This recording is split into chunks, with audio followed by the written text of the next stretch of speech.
xenophobic. When they want to gatekeep themselves, when they want to gatekeep their culture, it's not xenophobic. It's this double standard and hypocrisy. They want us to have this open door lineage and this open door culture that they get to walk into, and they get to say that, well, we're all black, so this belongs to everybody, and you guys got to share because we're all black and we all come from the motherland. Otherwise, it's xenophobic. Now, when they have their own things, when Tyler has her thing, when all, the Caribbean has their thing, whether that's Michael B. Jordan, whether that was uh no, he is. I'm saying it's xenophobic. Remember when Michael B. Jordan did that thing with the Caribbeans, Gervais. and they Gervais, and the Caribbean got mad at Michael B. Jordan saying, "Hey, you a black American, you not Caribbean. What you doing over here?" And they drug him. This happened in 2021 for cultural appropriation.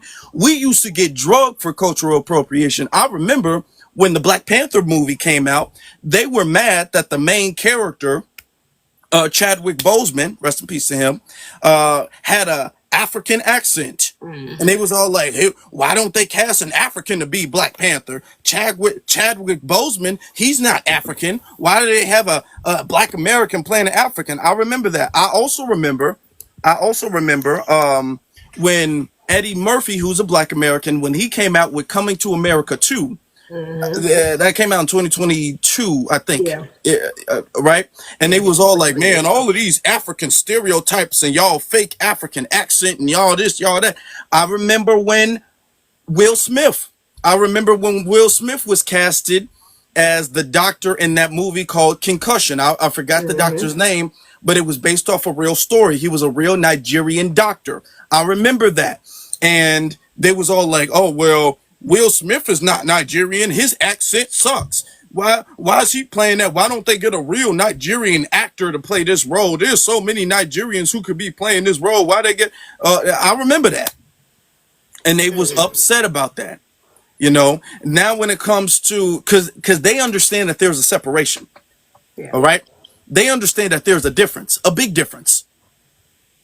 And then when we say, "Okay, well, you know what, as far as our representation, I want that to be about my lineage, from my lineage," they be like, what type of divisive white supremacist, that's what they'll say, white supremacist thing is this? This is just so divisive and xenophobic. You hate us, you must hate yourself. And then they'll come out with the pretendian thing. "Oh, y'all don't think y'all from Africa?" So it becomes that type of talk. It becomes that. And especially for these Southerners, what's the funny thing is, or the ironic thing is they are so quick to call xenophobia, but they don't want to point out anti-black racism. Y'all don't want to point the finger the right way, but you so quick to point it at us. It's absolutely insane. And just to add on to your point too, these people know what they're doing, because I just want to touch on that concussions thing. That movie wouldn't have did half as good if Will Smith didn't play the role. But there is no Nigerian equivalent to Will Smith. Hello. So let's just be honest here. That was a privilege to have a black American man shine light on that brother's story. Because had he not, it might not even made it to theaters. It might have just been a movie that was online for all we damn know. So, or went straight to DVD. So yeah, that's when we do things like that. It's not the same as that African brother who played MLK. We didn't need an African to play MLK. We got plenty of black American brothers that can play MLK. So it's not, they know what they're doing. They know what the xenophobia really, what it really is. And it ain't coming from coming from us. All right, man. I was so disgusted about that when I saw that African playing Martin Luther King. I was like, "Oh no, man, come on, man." Hey, brother. Hey, it's unfortunate, brother. Let's get to Chase real quick. We're gonna get to Chase. I'm trying to. Hey, what's up, brother Afro Elite? How you doing, Shout out brother? the whole panel. I'm good, brother. Thank you for having me. Happy Indigenous Day. F. Christopher Columbus. The only Christopher we acknowledge is Wallace. So, you mentioned the Michael B. Jordan situation with Juve, right? I want to expound on that a little bit, right? Just to remind people, and for those who don't know, Juve is basically the celebration of, they call it Juve Morning. So it's like basically the celebration of the early riots and rebellion that took place in Trinidad and Tobago before before the morning. When they basically rose up through the night, through masquerade and stuff like that. Blah blah blah. Anyways, I'm saying that because um, it's supposed to be open for everybody to enjoy and celebrate. So any other islander or Caribbean person that had something negative to say about that situation, you're way wrong for that. You should have never pounced on our brother Michael B. Jordan for that.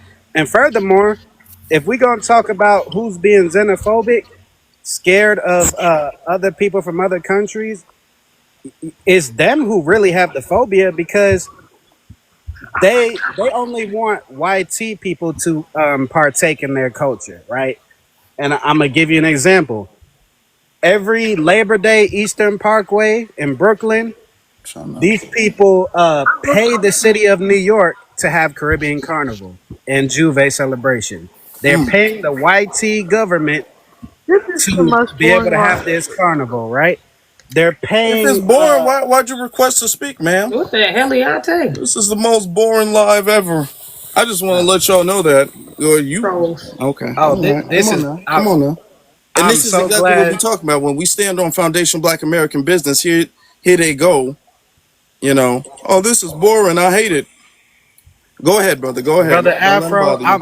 I'm glad that just happened because this is a perfect example of what happened on my live a few weeks ago. When you use the word delineation, this is like the equivalent to holy water for the vampire. These people have demonic energy. All you got to do is say delineation, and they start crashing out, foaming at the mouth, twitching. Oh, please let us in the juke joint, please. It's like the sun is coming up, and they want to hurry up and get inside the juke joint. All you got to do is say delineation. That's the holy water for them. And but I was saying before I was rudely interrupted, um, Caribbean people have to pay the city of Atlanta, New York, and other places.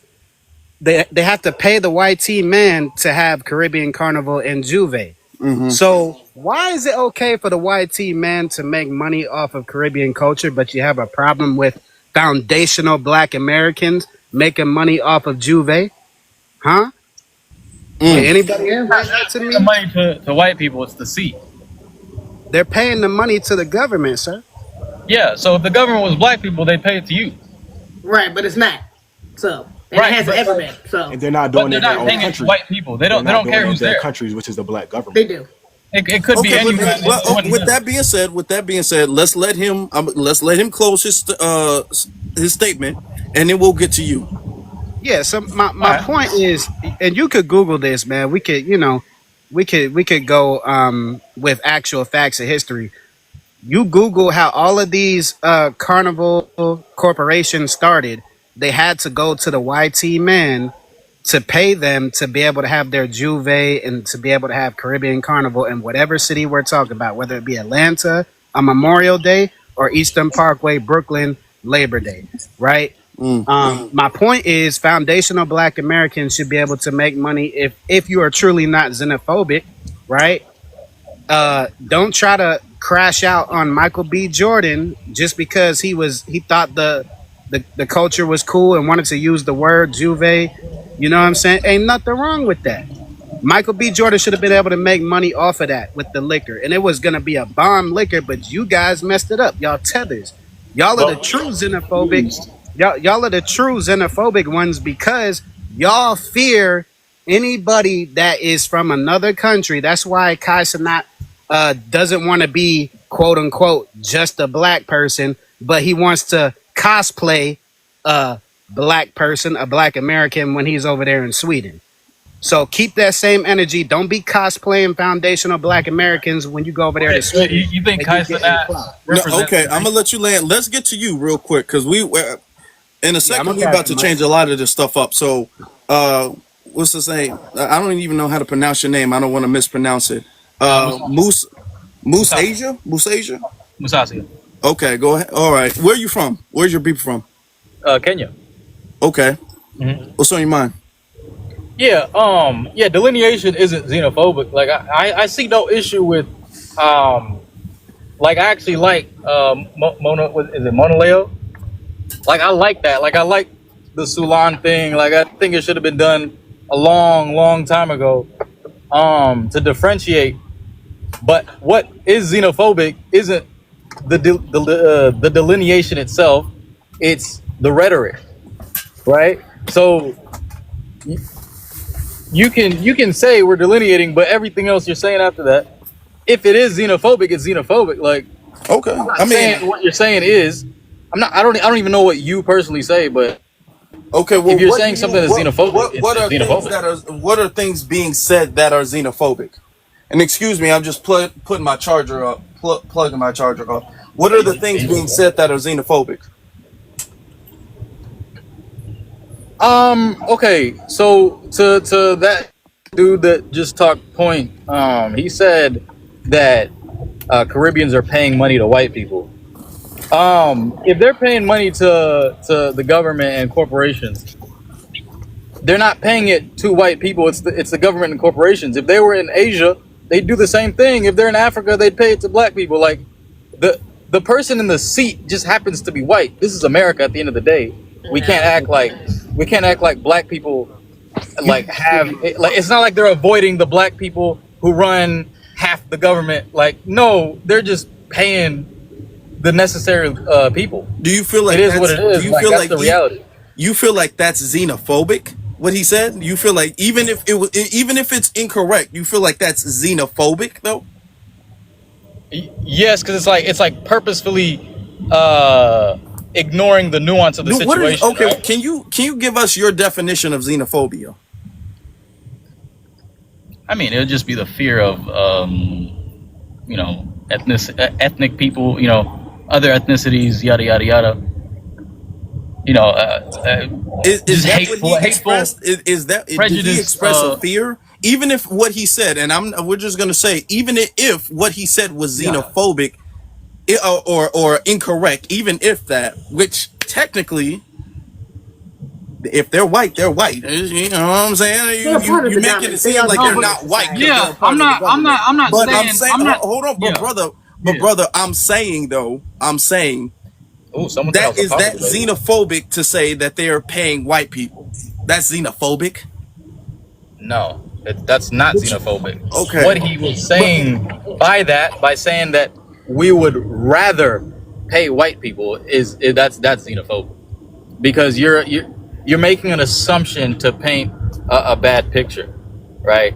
That's xenophobic, because you know that well, if it was a black government, I they'd think the pay. Like, reason, they and don't. I'm gonna say this, and then we're gonna move on to the next Okay. speaker. But I think the reason he's saying this is because there is less of an issue. The Caribbeans in America make less of an issue with you all paying the government, whether they're white, black, whatever the case is, unreasonably. Okay, because it's an unreasonable payment to the government that is being made. You guys are being exploited, so you're still really colonized, truth be told. Okay, and I'm not trying to shame or beat down on y'all or celebrate that, but let's tell the truth to fix the problem. You still are being colonized, and there's less Okay. of an issue made about the current modern day colonization of the Caribbean than it was of Michael B. Jordan partaking in a name. Okay, Well, I'm not even familiar with what happened. Like, I don't even know what this is up. What is Juve? here's my thing. A lot of y'all, you first off, you're from Kenya. You're not even from the Caribbean, and you running to play Right. defense of something, and you don't even know the situation. You're running to combat something and to say something is automatically xenophobic, and you're not Caribbean, nor do you know the situation. But here you go No, running deep. Just I you have, heard. and I'm saying this. I'm saying this because this is the only way to fix a problem, brother. When it comes to black foreigners, y'all have this automatic thing where you guys feel like y'all gotta align with immigrants and your allegiance with immigrants. That's not true. Hold on, brother. Your allegiance with being an immigrant or your bias for immigrants cause you to jump in front of the line and jump to the defense of something that you're now claiming you don't really know about. I didn't say that.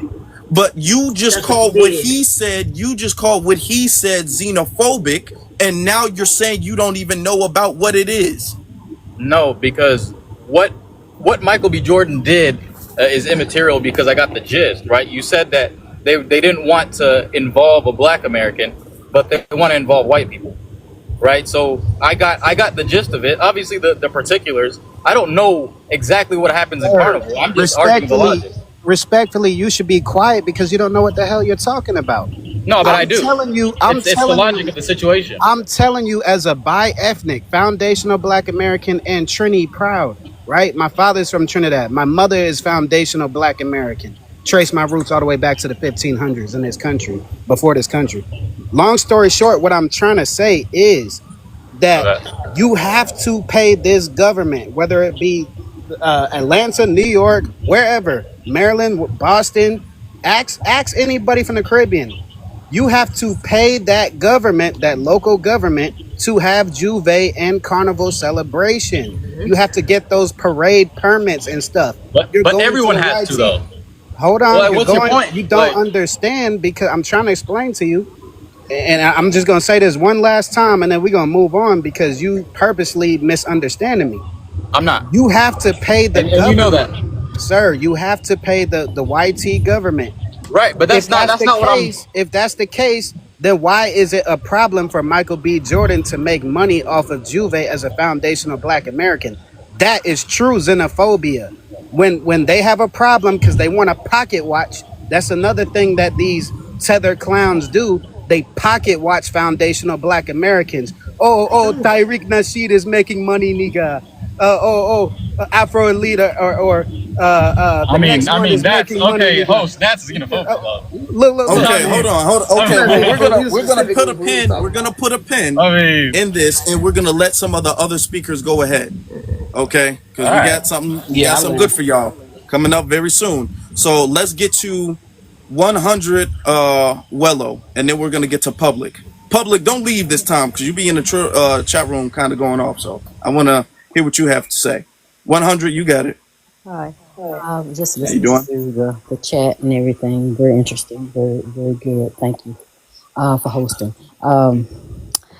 I'm at the point now that I am tired of explaining myself to non-FBAs. I'm done with it. It is what it is. You don't have to like it, but it's happening. Delineation is happening. People are like, oh, when is happening? When is happening? Like people need to understand, like the black and brown thing, we don't use that anymore. And it took a little time for it to weave out, but it did weave out, did it not? So guess what? This is weaving out also. It has to happen. There's no choice because I've seen so much ugliness on the other part, and not to be honest, even about the first part of TikTok, that the other class, which was the African class, was the ones that were bringing it up on TikTok before FBA even mentioned anything on TikTok about it. They were going in and how we had no culture and how we didn't know where we come from, and we weren't raised right with baby mamas. All these things were being said. But the minute we fire back, then we're xenophobic. Then we're xenophobic.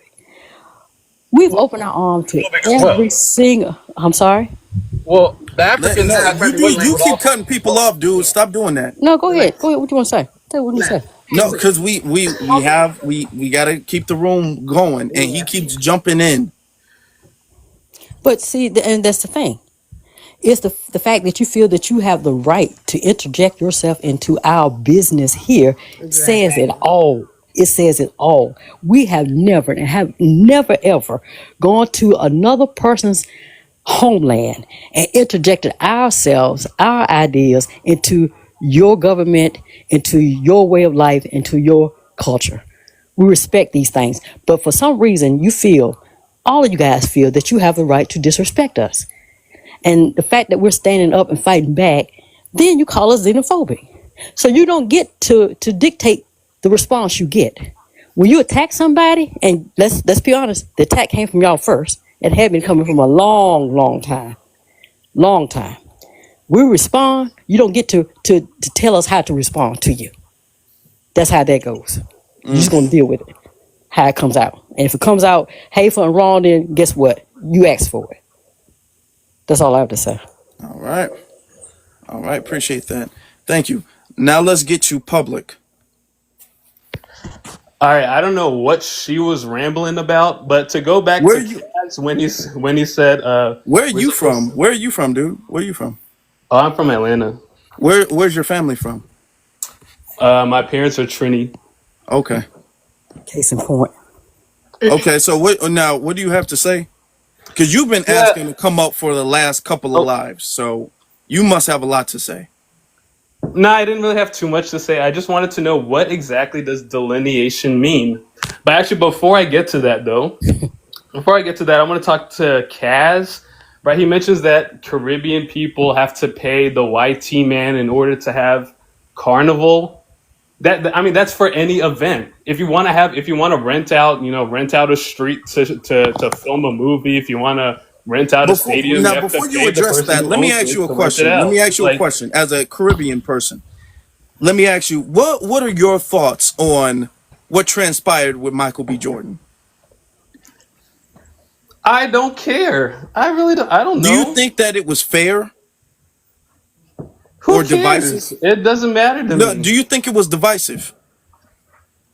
Probably not. I think social media makes things bigger than what it is. It's probably not. Okay, well, if you're not going to have a more intelligent response than that, we're going to move on because you sound like But you. that's as intelligent as it could be, right? It's I don't It's have an fine. opinion. It's Who fine cares to. about Michael B. So I'm Jordan? asking the question. It's fine to you that he was not allowed to partake in the Jorvay or even use the name. It's not like he's taken and partake of it or celebrating it. He's using the name. It's fine that he was told he's not allowed to use the name to you. Well, if you want delineation to happen, I'm asking yes or then no. it should I'm be What's the fine asking with yes you. or delineation? no. Is it okay? That's fine with you, right? It doesn't matter. To be honest, I don't even know the entire situation.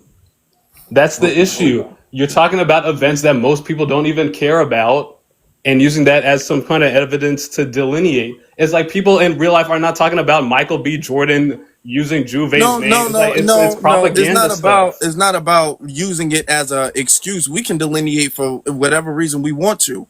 Where it's not about us using that as an excuse to delineate. We would delineate regardless. We're just using that to show the hypocrisy that you all have when you guys say that it's xenophobic. That's the thing. When did I say it's xenophobic if No, I just said I not you. don't Other tethers, care? the other tethers Duh. be saying that. Obviously, Not I you don't in think it's particular, xenophobic if I though. don't care.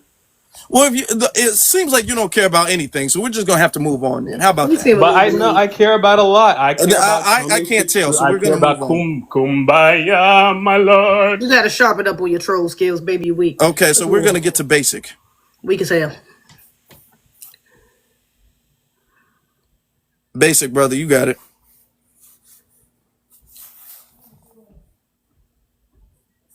Okay, he might not be available right now, so we'll get to my brother foundational. Peace and peace. Excuse the background. I'm at Sky Zone, but I want to say thank you for having me up. I find it funny that there's always Helen Keller whenever we bring up issues and things that we do. I mean, they do on a day-to-day basis, and the brother even said that he don't care, right? Notice that when it comes down to us, they don't care, they don't remember, they don't see or hear anything. But the moment we say anything that they feel is xenophobic, they make sure they bring that up and agree with it. So I find it interesting that all of a sudden they're Helen Keller whenever they whenever we bring something up, but they always seem Bro, to bring we up can't hear you, bro. Background crazy. I'm like, Afro, you here? No, not really. Background is And crazy, I foundation. was trying to see if I could turn my volume up. Yeah, it was very loud, baby. And kids, I'm you hearing at the the background school. noise more. Mm-hmm. Hey, but that's our brother though. Much respect. Much respect. Much respect. Okay, let's see. Foundation, are you with us? Let me see. There was somebody else who wanted to come up. I don't think basic. The basic go? No, but I said basic and he didn't unmute. Oh. Basic, are you with us? Basic. Okay. Basic isn't with us. We'll get to Mr. Ether. All right. Can y'all hear me? Yep. Well, Hey, we got a special guest for y'all. number one, I would say Hold on. Pause. Real quick, shout out to everybody. Tap the screen. We have a special guest. We have Tariq Nasheed, our brother Tariq. Tariq, do you want to turn your camera on? Because we can do that or not. We just do audio. We just do audio for right now. Okay. All What's right. going on, fam? Y'all good? Peace. Yeah. We What's up? good. We good. What's up, baby girl Well, ZZ? What's up, Z? I'm good. I'm good. How are you? I am good. Long time no see, man. What we talking about, Afro? Well, we talking about we have two conversations, two prompts. Right now, we're saying delineation is not xenophobic because that's Right. been a talk on Twitter. So we're using a situation with Michael B. Jordan as an example, and we having some people who are giving pushback to that. Yeah, it's real interesting that people are trying to do this gaslighting thing now that we're delineating because a lot of them are upset we're delineating on our terms because they have delineated from us a long time ago. And that Michael B. Jordan thing, that was one of the straws that broke the camel's back for me because we're always embracing all of these different cultures. We're one big old black group. We'll welcome this person, that person. And then when they pulled that Gervais stunt, all of the Trinidadians told us we can't use their word, which was a French Creole word, by the way. But just the fact that they all dogpiled on our brother Michael B. Jordan and tried to gatekeep their culture, I said, if that's what we're doing, okay, let's turn that up and keep that energy all across the board. Now we're doing that. We're pointing out all the things that foundational Black Americans created. We're talking about all the contributions that foundational Black Americans produced globally. And we talk about how we are the global progenitors of world culture and we're gatekeeping that and we're not lending that out to all these other groups. So now they feel a certain way about it because now they can't leech on and tether on to foundational Black American achievements because a lot of these people, they've been double dipping with us. They come over here and get everything we got. And whenever they get something for themselves, they make sure to hoard that for themselves and we can't touch it. So they can come to our barbecue, but we can't even go in the door to theirs, which is fine. So if we're going to do that, let's do it all across the board and let's keep the same energy all across the board. And that doesn't mean hate. That doesn't mean we're going to harm people from different cultures or anybody from the diaspora. That doesn't mean we're going to undermine them like many of them come over to do us. We're just going to gatekeep culture. We'll still be respectful to them. It's not xenophobic. We're not going and interfering in their political structure like they do ours. We're not sending a Barack Obama or Kamala Harris type over to their culture to cosplay as them to drain resources and allocate certain things for other groups at their expense. So a lot of these people are upset that the gravy train is slowing down. They're upset that they now have to stand on their own and not use us as a shield and a protective barrier for them, because that's what we've been doing for the last 50, 60 years. Whenever they get into a pickle, we say, hey, those are our Black brothers. We got to stand up and help them out. And we started slowing down on that with really the Botham John situation. That woke up a lot of us over here. Because with the Botham John situation, for those who remember down in Dallas, he's a Caribbean cat. And this white tea supremacist woman went up in his apartment and unalived him. It was us, foundational Black Americans, really stomping on the grassroots to make sure that woman got the right charges, to make sure they did the right thing with the jury and the court system. So we were really stomping the yard on the grassroots to make sure justice was served. And when justice was served, we saw the family all up in court hugging and booed up with the damn the white supremacist murderer. So we start looking at that sideways. And also with that family, they got all these donations and grants and all of these things. And then what Botham John's family did, they started opening up a scholarship for Caribbeans. So a lot of folks don't remember that. So we saw all of this little weird stuff going on where these folks get resources off of the grassroots effort that we were doing, and then they start hoarding all the stuff for themselves. So we're like, okay, we're just going to keep that same energy across the board. If we're doing that, we're not going to do that subjective togetherness thing. These folks, whenever they get a win, they make sure to delineate from us. The minute they win an award, the minute they get some kind of scholarship, they'll hop on stage and start shouting out the Congo, Kenya, what's his name? Just recently, the basketball player, I'm having a brain fart. Lala Anthony, her husband. Why am I having a brain fart? Carmelo Anthony. Yeah, Carmelo Anthony. He got his ass up here winning the MVP. He up there sounding like Gloria Estevez. Shout out to my abuela, Puerto Rico. Latin beans runs through my veins. I'm about to go to Pollo Loco. I love Chipotle. Nigga, where's all this Latin shit coming from all of a sudden, dude? Yeah. You came up in FBA culture. So if we doing that, okay, let's just keep it, let's just gatekeep all across the board. That's where we are with it. And that's not xenophobic. I fully agree. I fully agree. Now Now I'm gonna let you finish what you said because this brother is from Kenya, and he was saying that some of the things that we were saying was xenophobic. So I'm gonna let you go ahead and say what you got to say. Yes, indeed. What's up, brother? Yeah, so I'm not gonna sit here and pretend that Africans don't say xenophobic shit. We do, but you also do. So it's like you can pretend to be holier than thou, but that's not what's really happening. And then also you did say they sent Obama. Like I had to laugh at that because why didn't you support Hillary then? Like why didn't y'all support any other? Yeah, Huh? she wasn't worth a damn either. Right, but then why not support someone else? Like, Well, we didn't. This is what we're saying. You vote for who's there. Hold on. This is what we're saying. We saw Barack Obama as just a fellow black man, so we weren't thinking about how y'all delineate psychologically from us, and there is no ancestral connection. We weren't looking at it in those terms. We saw a fellow black person that we're going to elevate and help put him in a position. When he got in that position, Barack Obama had benign neglect against us. He didn't do a damn thing for foundational black Americans. You're right. Right. So yeah, that woke us up. And then they tried to do the same thing with Kamala Harris. And we said, hell no, we're not getting none of these non-FBA tethers to act as our representatives so they can undermine us. So that's where we are now. We learned our lesson from Barack Obama, right? Now, where's that xenophobic? Go ahead, unmute yourself. You can unmute yourself. Oh, yeah, I didn't say the Obama thing was xenophobic. I just said that was funny. Okay, but what's xenophobic? Also, what did we do xenophobic? I mean, whenever I get on these lives, like people be like, "Oh, you need to go back to your village. You go back to your poor country." Like that's blatant xenophobia, right? I mean, no, there's no like subjective xenophobia. Like it either is or isn't. Bro, listen, when FBA say that, they're responding to something. Because y'all come over and do stuff and say little things and be passive aggressive, and then y'all try to act innocent like you didn't do anything. Y'all do look that's the problem. Y'all do that little passive aggressive stuff. Y'all come over here and say, "Hello, I'm from Kenya. I have a culture, and you don't have a culture, and I work hard, and maybe one day you can be something because I came over with $2 and I'm doing better than you." And then we start going in on you, and then you act, "Oh no, I was just having an innocent dialogue." No, you weren't. You were being passive aggressive, and we ain't playing that shit with y'all. Y'all getting checked as you should. We ain't playing that passive aggressive. Did I do that though? I don't know you, brother, so I don't know. I'm pretty sure. So then, if it's coming to me, slick, I'm pretty sure you said something slick for them to say. I didn't say anything. I don't believe that. Just called me xenophobic. Did I? Okay, did I? Yeah, you just did call Cash xenophobic. Yeah, stop muting him.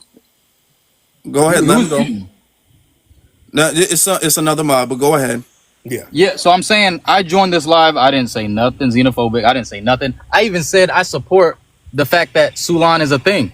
Right. I think that should have happened a long time ago. Right. I don't think delineation, and I think that's spelled wrong by the way, but I don't think delineation is xenophobic at all. Like it just is. But the rhetoric that I hear from a lot of FBAs is xenophobic, whether it's justified or not. Doesn't make it less xenophobic. So, you get sir, what did I say that's xenophobic? Because Tariq just said the same thing I said about Michael B. Jordan. So what did I say that's xenophobic? And Tariq, this is exactly what I was telling you the other day on your live. As soon as you come in the room, all of a sudden they want to act like they wasn't being xenophobic before you came in the room. So why don't you explain? So are you saying I was xenophobic? You said what I said was xenophobic in front of everybody here. So what you just said I was xenophobic though. No, you said that me pointing to Michael B. Jordan, the way some Caribbeans shut him down from making money off of that liquor, right? Yeah. And I pointed out the fact that the Caribbean people have to go to the YT man to pay them in order to have Juve and Caribbean Carnival in whatever city in America. That's how it goes. So they have no problem giving money to the YT man in the Okay, government, but that but that doesn't mean that I don't think. they don't Because want listen, if a Michael B. Kenyan, Jordan to make money. if a You Kenyan came said on they're here and xenophobic. said, if a Kenyan Don't came on switch here and up said, now. I'm not, I never switched up. You can So ask what did anybody I on here. say I've that's never switched up. xenophobic, sir? What did I No, say what you that's said was xenophobic? xenophobic. It was because you're being willfully obtuse. So If you a calling Kenyan me Okay, man, and just let him Talib go. listen, Let him Yati go. Let him listen, go. xenophobic? listen, Let him listen, go. man.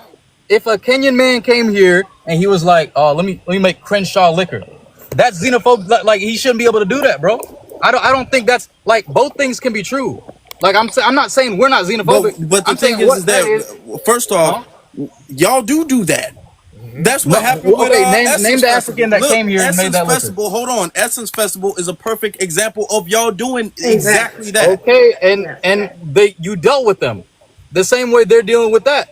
So what's the issue? But why May I should we chime have to in? do that if Give. y'all feel like Oh, it's maybe. xenophobic? Why do y'all have to do the same thing? Y'all the ones who said that partaking in somebody else's culture is xenophobic. That's y'all. Y'all been the Right, ones and Right. saying that. it still is. It still Mu- is. So like I'm Mu- being consistent. Y'all aren't Mutasia. being consistent. Hold on. You seem to hold the stance that okay, we can shit on Oh God.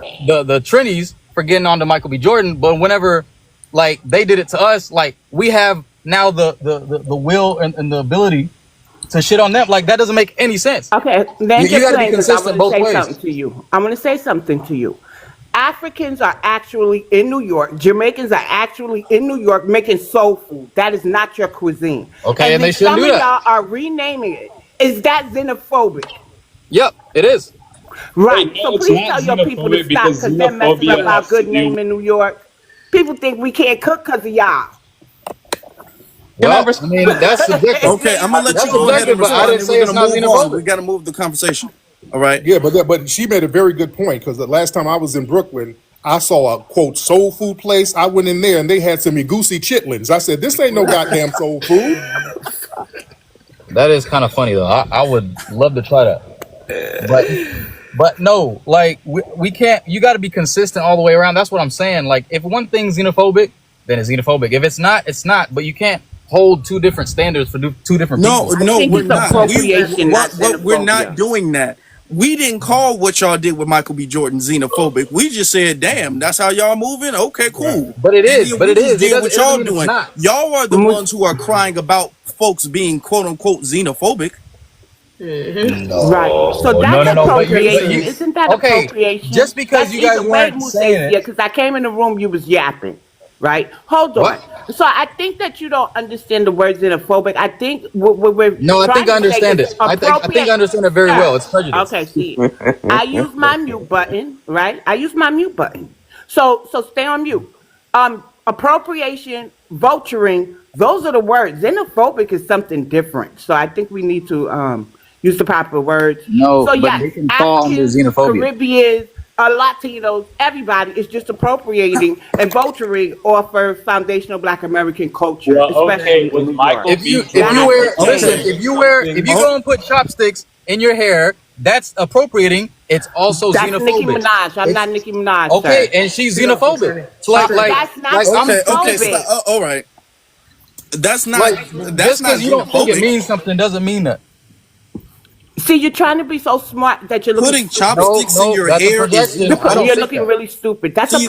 I think he's appropriation. mixing up No, his Notice how they have definition. to redefine the word xenophobic. I'm not Right. Right. redefining it. Okay. Right. I'm not Right. redefining it. That's just it is what it That's is. stupid. What are you That talking no about?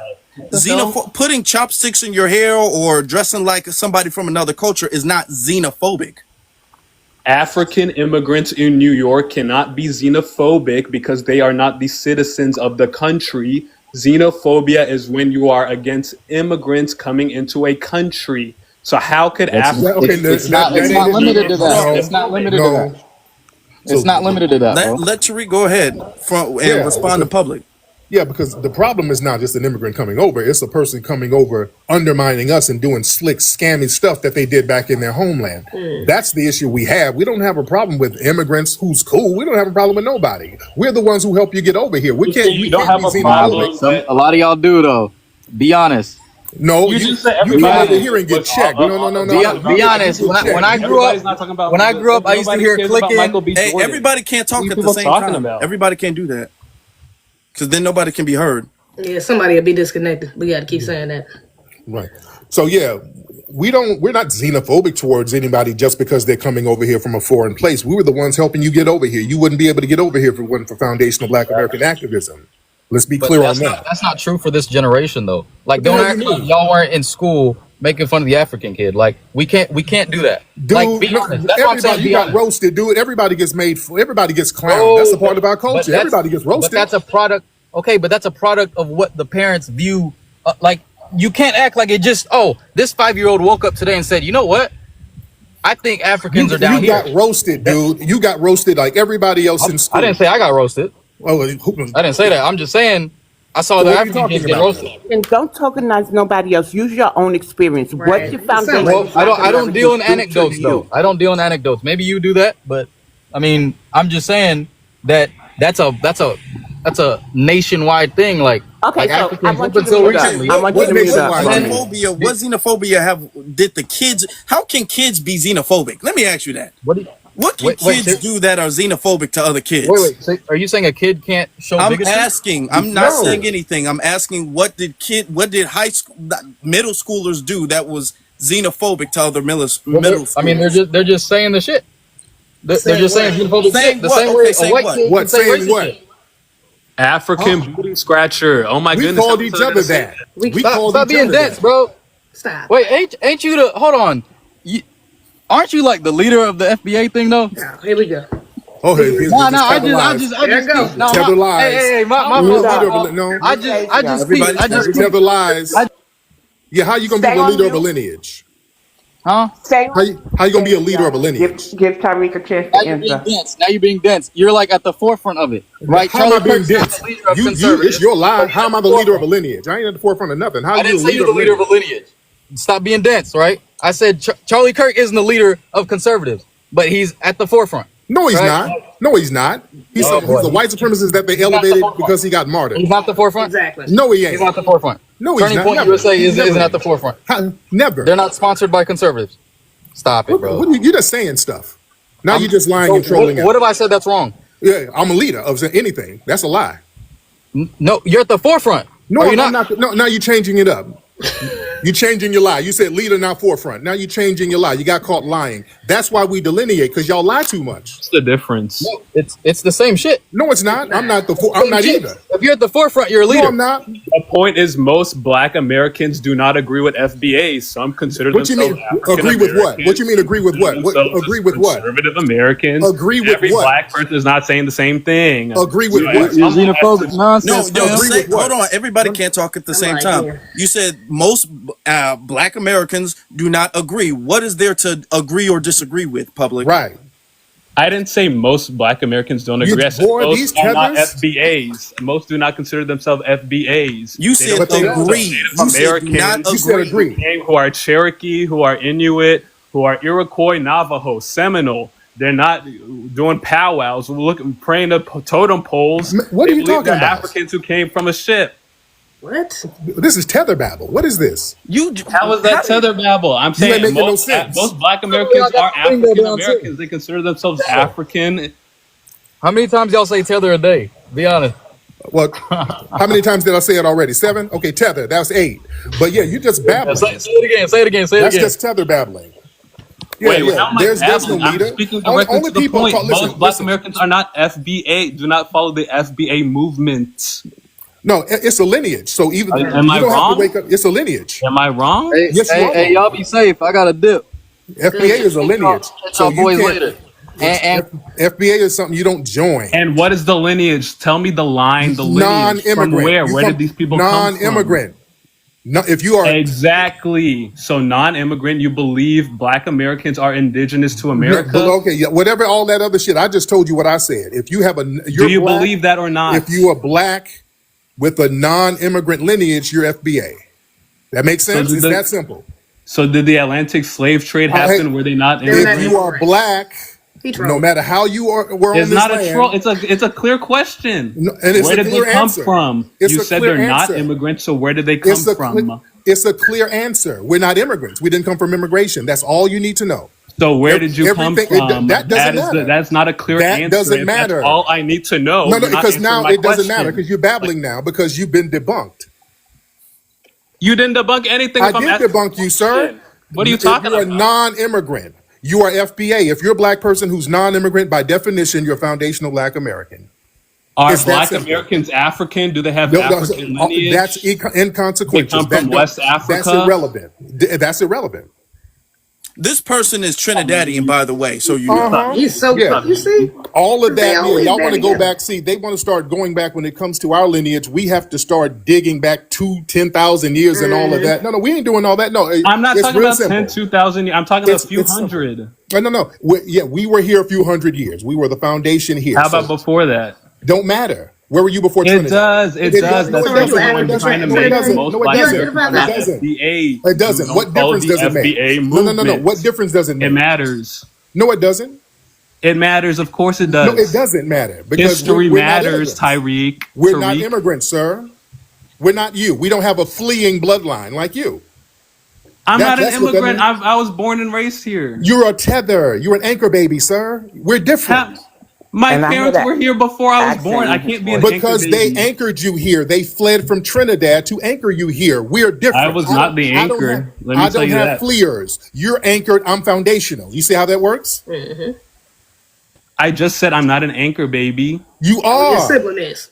I'm One of your not. siblings. An anchor Yeah. baby is when you're coming in here illegally and you have a Oh child. no no The no no child no becomes a no no no citizen, no and no so no no now sir no you no are sir anchored sir. to the Y'all country. came here and got in on that 14th Amendment constitutional edict that we, foundational Black 14th Americans, stood Amendment? for. Yes, the 14th Amendment. That makes you a citizen. That you were allowed to be a citizen because your family fled here because of that 14th Amendment that we fought for. And what allowed Black Americans to become citizens in a white tea country? White tea What? country, nothing. Are you insane? This is our Who wrote land, the dude. Constitution? Who wrote the Bill Dude, of Rights? dude. See, if I could just say this is the Tether's problem why they don't respect, because they view America as the white man's country that we live in. Right. Exactly. That's the thing. They don't view this as our country. To them, this country belongs to white people and we just live here. But Right. wait, how did this country start? How did it start? From We built it. foundational What do Black you mean? American How There did it labor. start? was We no built it. American From Revolution. foundational Black American labor. Can Was I there chime in no? real quick? there- Because Hold on, So hold how on. did Let's it hold on. become Let a him hear it. country? Hold on. How did it become an family. independent Let's let him country from the British? Sir, let's slow down. Now, I just said this country only started because of foundational Black American labor. Is that true or false? That is false. Okay, what did the white tea people do before us here? Drafted the Magna Carta, then drafted the Constitution, fought You just saying the stuff. American There was no Revolution War. constitution. No, you're just saying. So the Constitution came They way didn't, later. Afro. They didn't write a constitution. There's no Later, I Bill of said Rights. before us. If you're Before fighting us. white tea supremacy Okay, and the government is white tea before us. supremacist, what are you fighting? I said before Like, us. Before duh. Black. Okay, you're just saying It's stuff. simple. Thank you, Storm. Hey, You hey, just saying Storm. stuff. Hey, what's up, Storm? Oh, he's trolling now. Okay, this Okay, is yeah, what they do. Please get this nigga out of here, He's please. trolling now. What the hell? Now we can get to, Yeah, he's trolling now. I think that was very informative, Yeah. because a lot of them believe in what he believes in. A lot of them believe that this country belongs to white people and that all our sudden claim to it is us trying to align ourselves with white folk. That's what they believe. See, they think that they've conned themselves into believing that white people really liked them and wanted them to come here to be the model minority blacks over us. And they love coming over here thanking the white people. But white folks did not want y'all over here. That's why we were fighting in the civil rights movement to make all of the immigration laws legal and equal, because they had edicts in the civil rights or in the immigration bill that limited Black or African and Caribbean immigrants from coming over here. And we were the ones saying, no, all of that has to be equal. We're going to do everything equal under the civil rights. So they play this little game now that they are loved by whites and they just work hard and white people see their ingenuity and they're preferred over whites. And they understand when they come over here, they got to get with the white supremacists to undermine us. Yeah, that's true. And they And they understand work that that way door as will be well too. closed. And they understand that door will be closed with delineation. The way that Right. they're able to And get now over that there we've is through delineated, they're seeing how the white tea people really feel about them with them ice trucks pulling up. Now all of a sudden they want to put on their do rags and bring out some jerk chicken and some bammy and say, "Hey, let's sit down and let's talk Bumba Clyde. Let's sit down and be brothers." Yeah, because they look at it like, well, if we've delineated, Candace Owens can't do her job, so what do we need you for? Exactly. You know, Myron Right. Gaines, you can't really, you don't speak for black people. You can't really do your job like that. So what do we need you for? Which is Oh why yeah. he's so mad when we call him a tether, because he can't say, as a black man, I feel like we're lazy. Well, you're a tether, so it doesn't count. And why did he's giving all this credit to other people, but the whole reason why we were emancipated was because they needed colored troops to be able to save America, because the Right. Confederacy was kicking behind, and so that incentivized the Union to emancipate slaves, so that way we could literally pick up arms and defend this nation. Also, I happen to be a daughter of the revolution. All eight of my great grandparents are Black American. I've been able to trace my lineage to the 1600s, actually to a time before Africa was even named Africa, which came later in the 1600s. So that's another story for another day. But we have been here. And just like you said, you were like, well, what were they doing before, Black Americans were here? But we were here like more than 100 years before, on paper, before the United States itself existed. So they Right. just be saying anything and everything. And they're the ones who escaped xenophobia and came to America. Nobody's threatening to chop their faces off because of their ethnicity. And then they're like, well, police see us all the same. Well, sir, if police is how you develop your identity, you're not us, because police don't determine our identity. Right. And I'm going to clarify something, because when I say what were the white supremacists doing before us? Now, we were already here. When I say before us, meaning before we became indentured servants and then enslaved by the English. They didn't get anything going until 1619. They tried, the white tea supremacists in different forms and from different parts of Europe, they tried to start colonies here. Every single one of them failed. When we weren't indentured to them, every one of their colonies failed. Even Jamestown was failing. They were starving and cannibalizing each other. When 1619 happened, what happened? Because England was broke. England didn't have no money, but the English had pirates all over the Atlantic and in the Caribbean. They were robbing the Spanish and the Portuguese. They hit up a Portuguese ship and stole some enslaved people and brought them over there to Jamestown. And that's how they started to get their weight up. And then they started to bring in some of the Aboriginal people and reclassify them as Negro around the same time and put us all on those plantations. And that's the only time when this country started to build its weight up. So I like to put everything in the right context.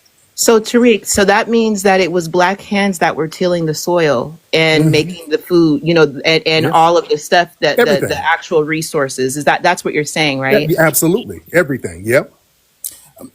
Moving forward, I want everybody to know there's a lot of people requesting, so I'm gonna let everybody like get one thing, and then I'm gonna drop you down. It's not personal, so we're gonna get to delineationist. Thank you for allowing me to speak. Salute to you, ZZ. Salute to you, Afro. And it's a pleasure to be on the same panel as Brother Tyreek. Salute to you as well. Um, Delineation is not xenophobic. It's us calling out the criminality of these immigrants, right?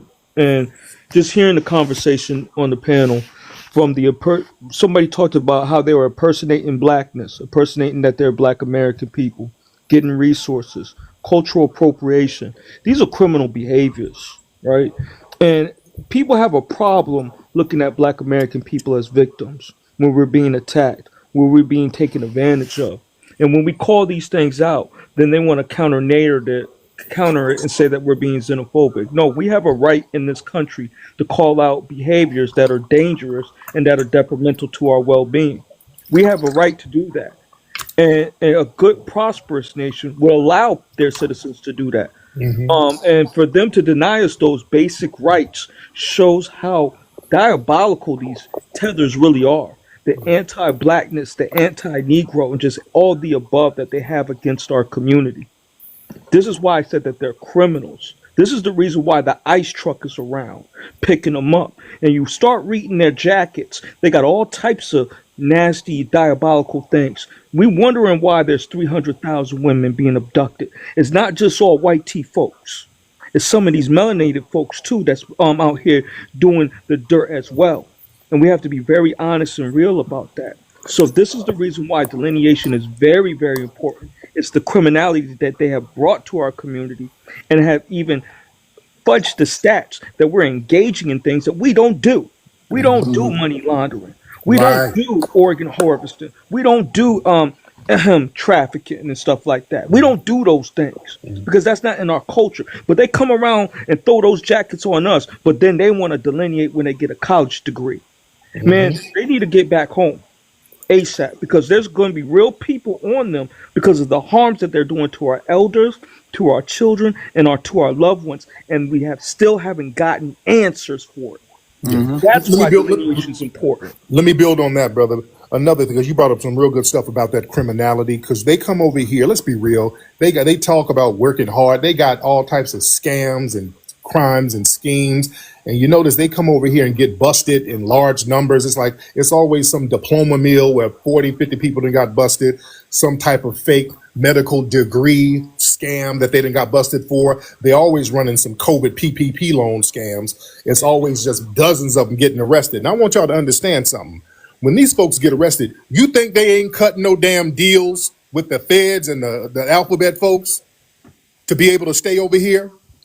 These folks come over here, they get caught up with all them crimes, they start cutting deals. These are some of the informants that they use because they know they got these folks on lock and they're going to be very loyal to the alphabet boys if they need something done. So they come around us. It's always some weird disruptive energy. These folks are sent by those alphabet people because they're the perfect ops and informants because these people have everything to lose. They have every right to be loyal to the alphabet folks, and we don't know them. So they can come on in and infiltrate, and we don't know who their people are. So they're just doing weird stuff, and then they disappear, and then we don't know nothing about where they came from or anything. We started to see that during the whole Black Lives Matter movement when we were going to these protests around the country. And I would go to these cities, and some of the FBA grassroots people be out there doing their thing. And then all of a sudden, some weird people would show up and the cameras would be following them and they're yelling, yes, Black Lives Matter and immigrants lives matter and trans lives matter. And we're like, what the hell? And everybody's looking like, whose man is this? Well, I thought they came with you. I don't. So we start looking around like, who are these weird people? And we started to see the energy get dissipated. And then when the resources started to get allocated, the neighborhoods would stay the same because all the money would go to immigrants and LGBT. So we started pulling back and started asking questions and saying, hey, we're going to have to start doing paperwork checks on everybody. We're going to have to go back to the old school and say, hey, man, where are you from and where's your family from? Because we used to do that back in the day. So now we're doing that again. Anybody who comes around us with melanin, you're not going to be automatically assumed to be coming in good faith. We're getting paperwork checks and we're finding out who you are, what your agenda is, why are you in our circles, and what do you want from us? And that's perfectly fine. You know, this also, I saw one video and somebody was saying this is why, and in LA in particular, they have like the check-in culture because they set it up to where people don't come in and then make the block hot and then go back to their own home. You know what I'm saying? That's where the check-in culture comes from. Because people would come in, they'd sling some dope or whatever the case is, then go back to New York, and now the police is all in everybody's neighborhood. So you'd have to check in so you don't cause problems and then leave, which is what they do a lot. Right. And unfortunately, that was the situation with Pop Smoke. Unfortunately, because Pop Smoke came out here and it was assumed that he stole somebody's car, he committed a crime out here. And then he came back and the block was already hot for him out here because he didn't really check in, and then he did something and dipped, and the streets was really buzzing. So it's a different game out here. That's why that check-in thing was real, because people come out here and do certain things and they bounce and they make everything hot, and then if they come back, it's going to be a problem. So asking who people are and where they're from is very, very important. Yeah. Yes, indeed. Let's get to the next speaker. We'll get to Love Jones. 1 minute, Love Jones, before you go. There's over 500 people in the room, and Afro Elite is only at 50K likes. If y'all could tap the screen, share the live, Please and thank you. and click the daily heart meet and complete the daily mission. Thank you. Appreciate that. No problem. Love Jones. Hello, hey everybody, how y'all doing? Happy Monday. Happy Monday. Monday. So, hey Tariq. Hey, dear. What's up, Afro Elite? How you doing? Hey Wolfie. Hi, everybody. Okay, so I wanted to read the definition of xenophobic because that guy was irking my everlasting nerve. That's why I clicked up here. Because okay, let's get into it. So, xenophobic describes a person or group that exhibits fear or hatred of foreigners, strangers, or people from different cultures. This prejudice can manifest as hostility, distrust, or disdain toward people perceived as outsiders, and it often involves a belief that one's own culture is superior. Xenophobia is rooted in a dislike of the unfamiliar and can lead to the discrimination and social exclusion. And the issue is that they come here as the foreigner and treat us like we're the foreigner in our home country. Yeah.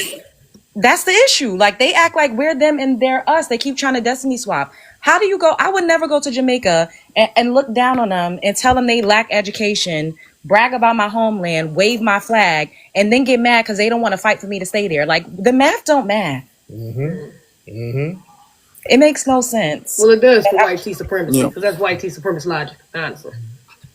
It's crazy. I really just wanted to say that. Like, that's it. I'm gonna drop down. Thank you.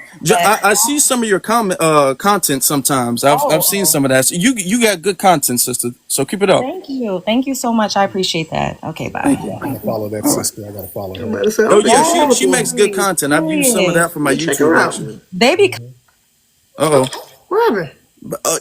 Marshall, stop, please, brother. Oh, am I doing that? Yes, Ahmad. Okay. We're gonna get to Gina, and then we're gonna get to Scared Infinity. That's a long name. Scared. We're just gonna say that. Gina, go ahead. It's Janae. Thank you. Janae. Okay. Hello, everybody. And I just wanted to speak on the prompt really quickly that delineation is absolutely not xenophobic. And I think the problem is that people don't actually understand what delineation means. They somehow think that that means that, we have to be separate. And the thing is, it just means that you're calling a thing a thing. You're just calling it accurately. So there is nothing wrong with us being us, y'all being y'all. That should be okay. For some reason, when people come to this country, now all of a sudden we have to be an amalgamation. And that's not fair to us, our lineage, our culture, and that's not even fair to y'all and y'all's culture.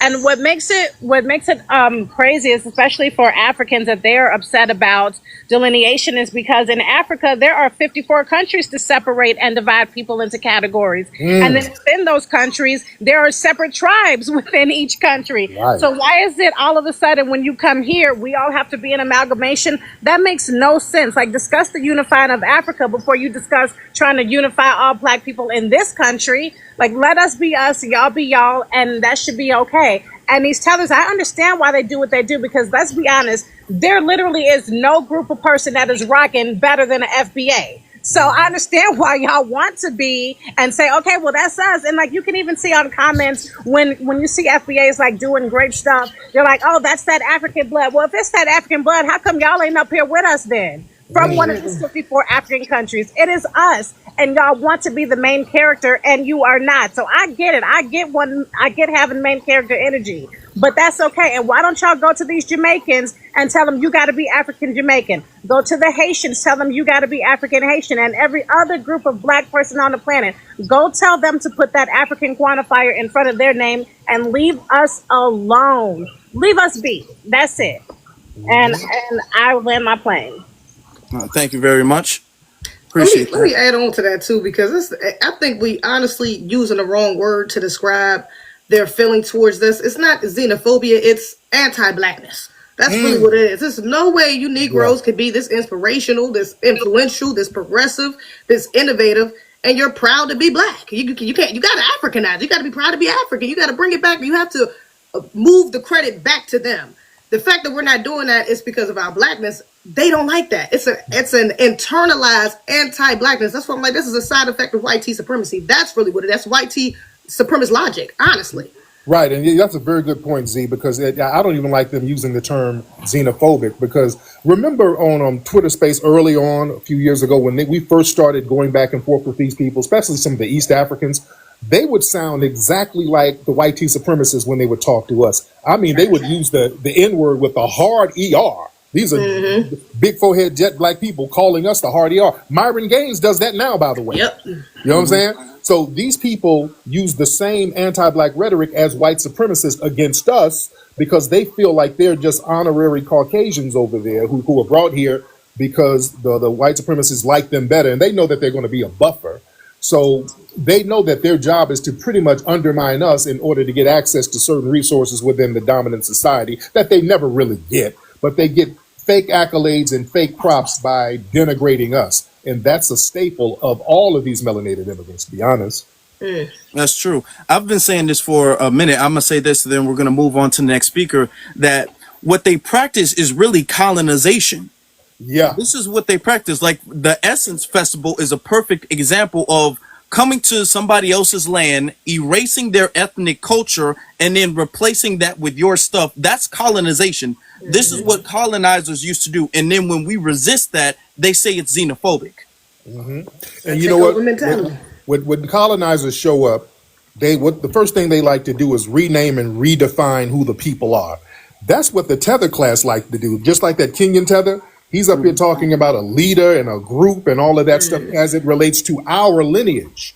So that's a colonizer mindset. You're not going to let us define who we are. You're going to come in and redefine who we are and pretend that we're some group with a leader. That's disrespect for our culture, and that's a colonizing mindset, because if they make us generic Africans, they can come and leech off of everything we do. That's the mindset of a colonizer and a parasite. And we're closing those doors by delineating, and they feel a certain way about it.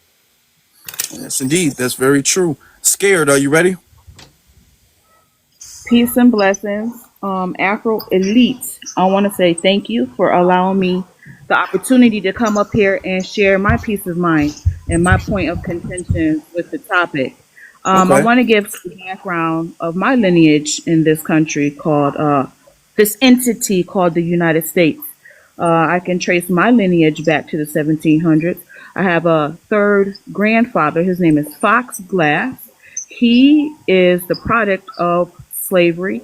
His mother was listed on the Freedmen Dolls as an enslaved person. His father was the slave master, a Cherokee man. So my grandfather is half Cherokee and half African. Okay, so when it comes to my lineage, my identity is African American. Why? Because I am never, ever going to forget about my grandmother, who was an enslaved person by Cherokee. Now, that's only one part. I also have Nathaniel Melton, who was not enslaved by Cherokees. He was enslaved by the white tea. I will never forget about my Africanness that runs through my veins, okay? Now, when it comes to this country, this land specifically in North America, it does not belong to my lineage. It belongs to the Indians. I will never, ever do this entity called the United States that has forced my people to come here from the transatlantic slave trade. I will never. And if we're going to talk about colonization, right? And if we're going to talk about delineation and resources, then I would think that my ancestors would want me to focus on the people who's done it, who's still doing it, who is still occupying the land that we call the United States right now. See, because when people come into this country, they're not coming to your office, the FBA office, all right, to get approval to come here. Nobody comes through the FBA. They go through the United States. That is where the focus needs to be at. That is where the issue is at. It is not with other immigrants coming into this country. Pause there. I don't know what you're talking about. Right. Pause there. I'm going to stop you. I'm going to stop you for one reason, right? What do you mean other immigrants? We're not immigrants, right? And you're right. Your lineage is, wait a minute, ma'am. Wait a minute. You went on a whole diatribe there.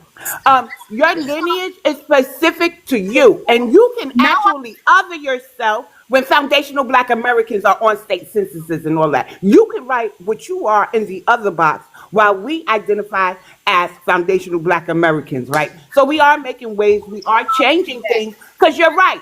You're right. We have to go through the government, and we have activists rallying at the OMB, ma'am. You're not telling us nothing new. I'm a land there, but we're not immigrants. That Right. other immigrants, that sounded a little shady to me. We're not It immigrants. is. You Yeah. are. Okay. Thank This you. Yeah. belongs to the land. This land Because is the you've Indians. been low key throwing little shade the Right. whole segment, and so I think we got Fucktards? it. You stupid fucktards? Yes, I Oh, What? did say that. you said Exactly what what? Whoa, Hold whoa. Tyreek on. said. What? Yes, I'm yes. familiar with her. She's very Fucktards. anti Black Gotcha. Oh, okay. American. Okay. Yeah, Them type of anti souls. FBA her. And she will come in our spaces and she will do this thing here. And then she'll call us all types of mutants and all this other stuff. Okay, well, you Because, can't say that because That might that'll get the live gotta shut go. down. So we got to have you go. yeah. Okay. But let me just say this. Let me add this on the whole we're denying Africa. No, but no, that we're not doing that. Us saying that we're foundational to this land is not a denial of Africa or of any African ties. But we are American. That's the point. Our lineage is here, though. Yeah. And she And sounds like that she might be an undercover immigrant somewhere because yeah. if you lie about one thing, you'll lie about something else. And the way she was reframing a lot of stuff, a lot of these folks start cosplaying that they really have lineage here and they're really some immigrant. That's why they got all this, I never deny Africa, mama Africa, and all that stuff. Well, take your ass over there if it's all about that. They ain't going no Yeah, damn these way. people have, yeah, they got some kind of immigrant family member that they have an affinity for, and they're just not trying to tell you this.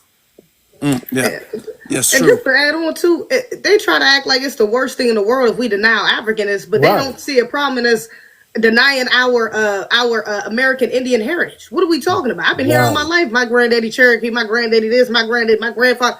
So we supposed to ignore that, but we know we just African. We gonna give our land to these $5 ass Indians and ignore that. We just gonna go back to Africa because Africa is just the most important thing to do. Like, no, we're not doing that. I'm With not that doing that. logic too, notice how Haitians don't have to say that they're African Haitian or Jamaican Right. Haitian Exactly. or African They don't Jamaican. gotta They don't deny say they that. shit.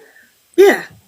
They can keep their heritage and lineage and be proud of their culture. But as soon as we say, "Oh, I'm American," it's "Oh no, you're anti-black, you're xenophobic because you're not recognizing you're African." Right. Then she's talking, this land don't belong to us. It belongs to the Indians. Well, which ones? Because we got Please, black Indians and the red ones. Which ones? right? You Yep. know? 100, you got it. 100. 100 willow tree. Okay, once, going twice. Okay, we'll get to anointed. This is anointed hands. Hello, how y'all doing? How you doing? All right. Thank you for giving me to come up here. I was just listening to the last lady that was speaking, and I had a question. Maybe one of y'all can answer this. So I done my DNA. My lineage traced back to Africa. Actually, it's the Balanta tribe. But my ancestors came here in 1800s. His name was Luke Ward Moore. I'm from North Carolina, by the way. So, you know, there was a time period between like 1804 and 1860 where slavery was illegal in America, but ships were still bringing people in. So with the people that was coming in doing the illegal slave trade, and you know with the ships coming in doing illegal slave trade, is there a fight for reparations with this? Because during that time period, slavery was illegal. No. No, So no, no, no, no. It wasn't illegal. Transporting people that's what I across. meant. Yeah, You're right, yeah. right, right. Yeah, it was legal here. Yeah, But they, and when they banned the importation of the transportation of slavery, basically what they did, they just reclassified more Aboriginal people as Negro and put them on plantations. They would just go scoop black people up or black looking people up. That's what the whole 12 years a slave thing was about. They would go up north and go to some black folks living in the woods somewhere and just put them in slavery and just reclassify them as Negro. So that's why it kept going on. Them stopping the transatlantic trade, that didn't slow slavery down. The population actually of black people started to grow. That shows that we were already here. yeah. So Tyreek, my thing is this though. Like we have records that people did come from Africa during that time period. Listen. I'm not one of the people who deny that. Yes, we did. Of course, Okay, I'm not going so to. I don't because I don't know. There's a group of people running around here talking about the slave trade didn't happen.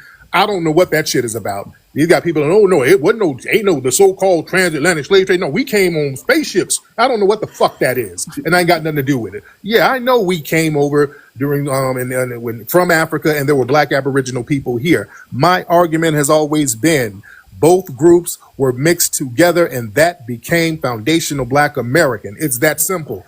All of these other folks try to go in, well, what happened before that? It don't matter. It doesn't matter. We're the only people who got to talk about what happened 2,000 and 3,000 years ago. We ain't doing all that shit. We are not immigrants. That's all you need to know. Just like that guy from Kenya with you called on up that trying all to, day.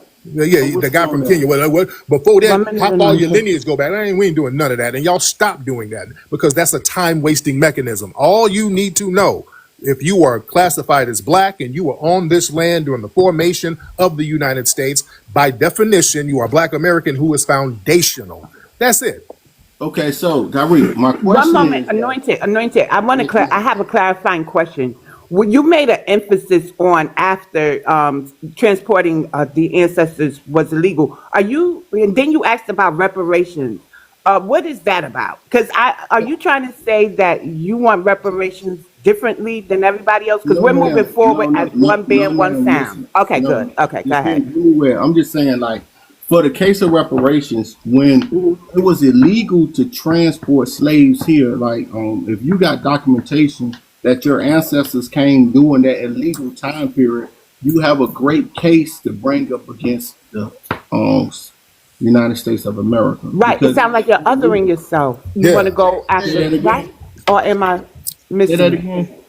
It I'm sounds trying like to you're understand. Yeah. othering yourself. Yeah. Like you want to make a case and go forward on your own, but specifically those No, people no, will no, have no, no, your. no, no. It's Okay. not. Okay, no, I'm just saying like there's documentation of that, but um, beyond that, no, I'm with everything else. But as far What's your as argument, bro? What's your argument? I don't even I understand what really you're. don't.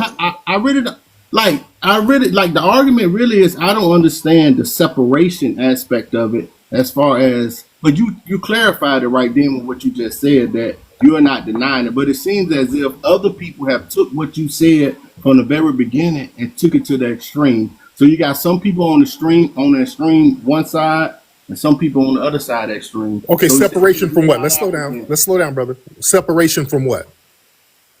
Separation from our African side of us. How about that? Okay, okay. But We you ain't answered. we ain't in Africa. I said Okay, you. No, I just said you answered it okay, because what you said. What you said. So yeah, we're amalgamation of all of us put together. okay. But So what? Okay, okay. Well, we're not in I don't have an Africa. argument. I actually was having a question about that time Oh, period between okay. 1800 when it was illegal doing the Can slave I trade. answer your question for No, you? hold on. We're gonna get to the next speaker, but because and everybody's gonna have to like really get to the point or get to the question. Right. All right, let's get to audiolithic. And to be honest, I think that was a disingenuous question. To be very honest, I Me think he tried too. to catch us slipping, low key. Right. Yeah. It sounded real Yeah. passive aggressive when they Yeah. do that little. Yeah, when it don't make sense. There's another Yeah. agenda there that they're embarrassed to say. But it was something real weird with the way he was wording things. Oh, I see Ish in here. I see FBA Wolf. Like, oh, they in here. Oh yeah. Audiolithic. Lithic. Lithic. Okay. Is the font small? I can't really see it. Go ahead. Yeah. Yeah. How's everyone doing? We're good. Peace and blessings. Yeah, Tariq Nasheed, man. That's I've been following you for about 20 years, man. Oh, Hey man. Hey, I don't care what they say about you, man, but hey, I bought your books back in the early days, man. They helped me out tremendously, brother. oh I'm yeah. not Oh yeah. Classic bestsellers. Yeah. Yeah, classes. I'm gonna give you your props on that, man. Hey, those books are classes, bro. Yes, Cause you know me indeed. back, I was living out west when I was in the military, man, and it's a whole different ball game out west, man. Cause I'm from Hmm. Florida, right? Yeah. And the game is totally different out west. Oh Totally yeah. different. And I love how it is out west. Cause in Florida, the game's just a little bit different. So Hmm. so that knowledge when I was younger, it helped me tremendously, brother. I gotta give it. Yes, indeed. Respect to that. Respect to that. Let's get to Yeah. Blackbird. Yeah, but Black hey, beard. I'm Black. not done yet, man. No, Hey, I'm okay. not Well, finished brother, yet. what's on your mind, brother? yeah. But as far as the topic at hand, as far as the delineation, I'm actually a genealogist. I have a degree in social science and behavioral science. I have traced some of my family members back to Africa by name, and I have the slave ship manifest to also back up their voyage here. I also have Native American ancestry. Part of it is actually Central American. It's Samoan ancestry, and a small, less than 1%. A lot of us have that less than 1% Native American ancestry from Muskogee Creek from Florida, and it's less than 1%. I have ancestry in Alabama. That's where it came from, Alabama. Actually, not Florida, but Alabama. Hmm. But as far as everyone else concerned, I really want you to actually try to take a DNA test so you can find your true ancestry. Because I found all of mine, and DNA actually helps.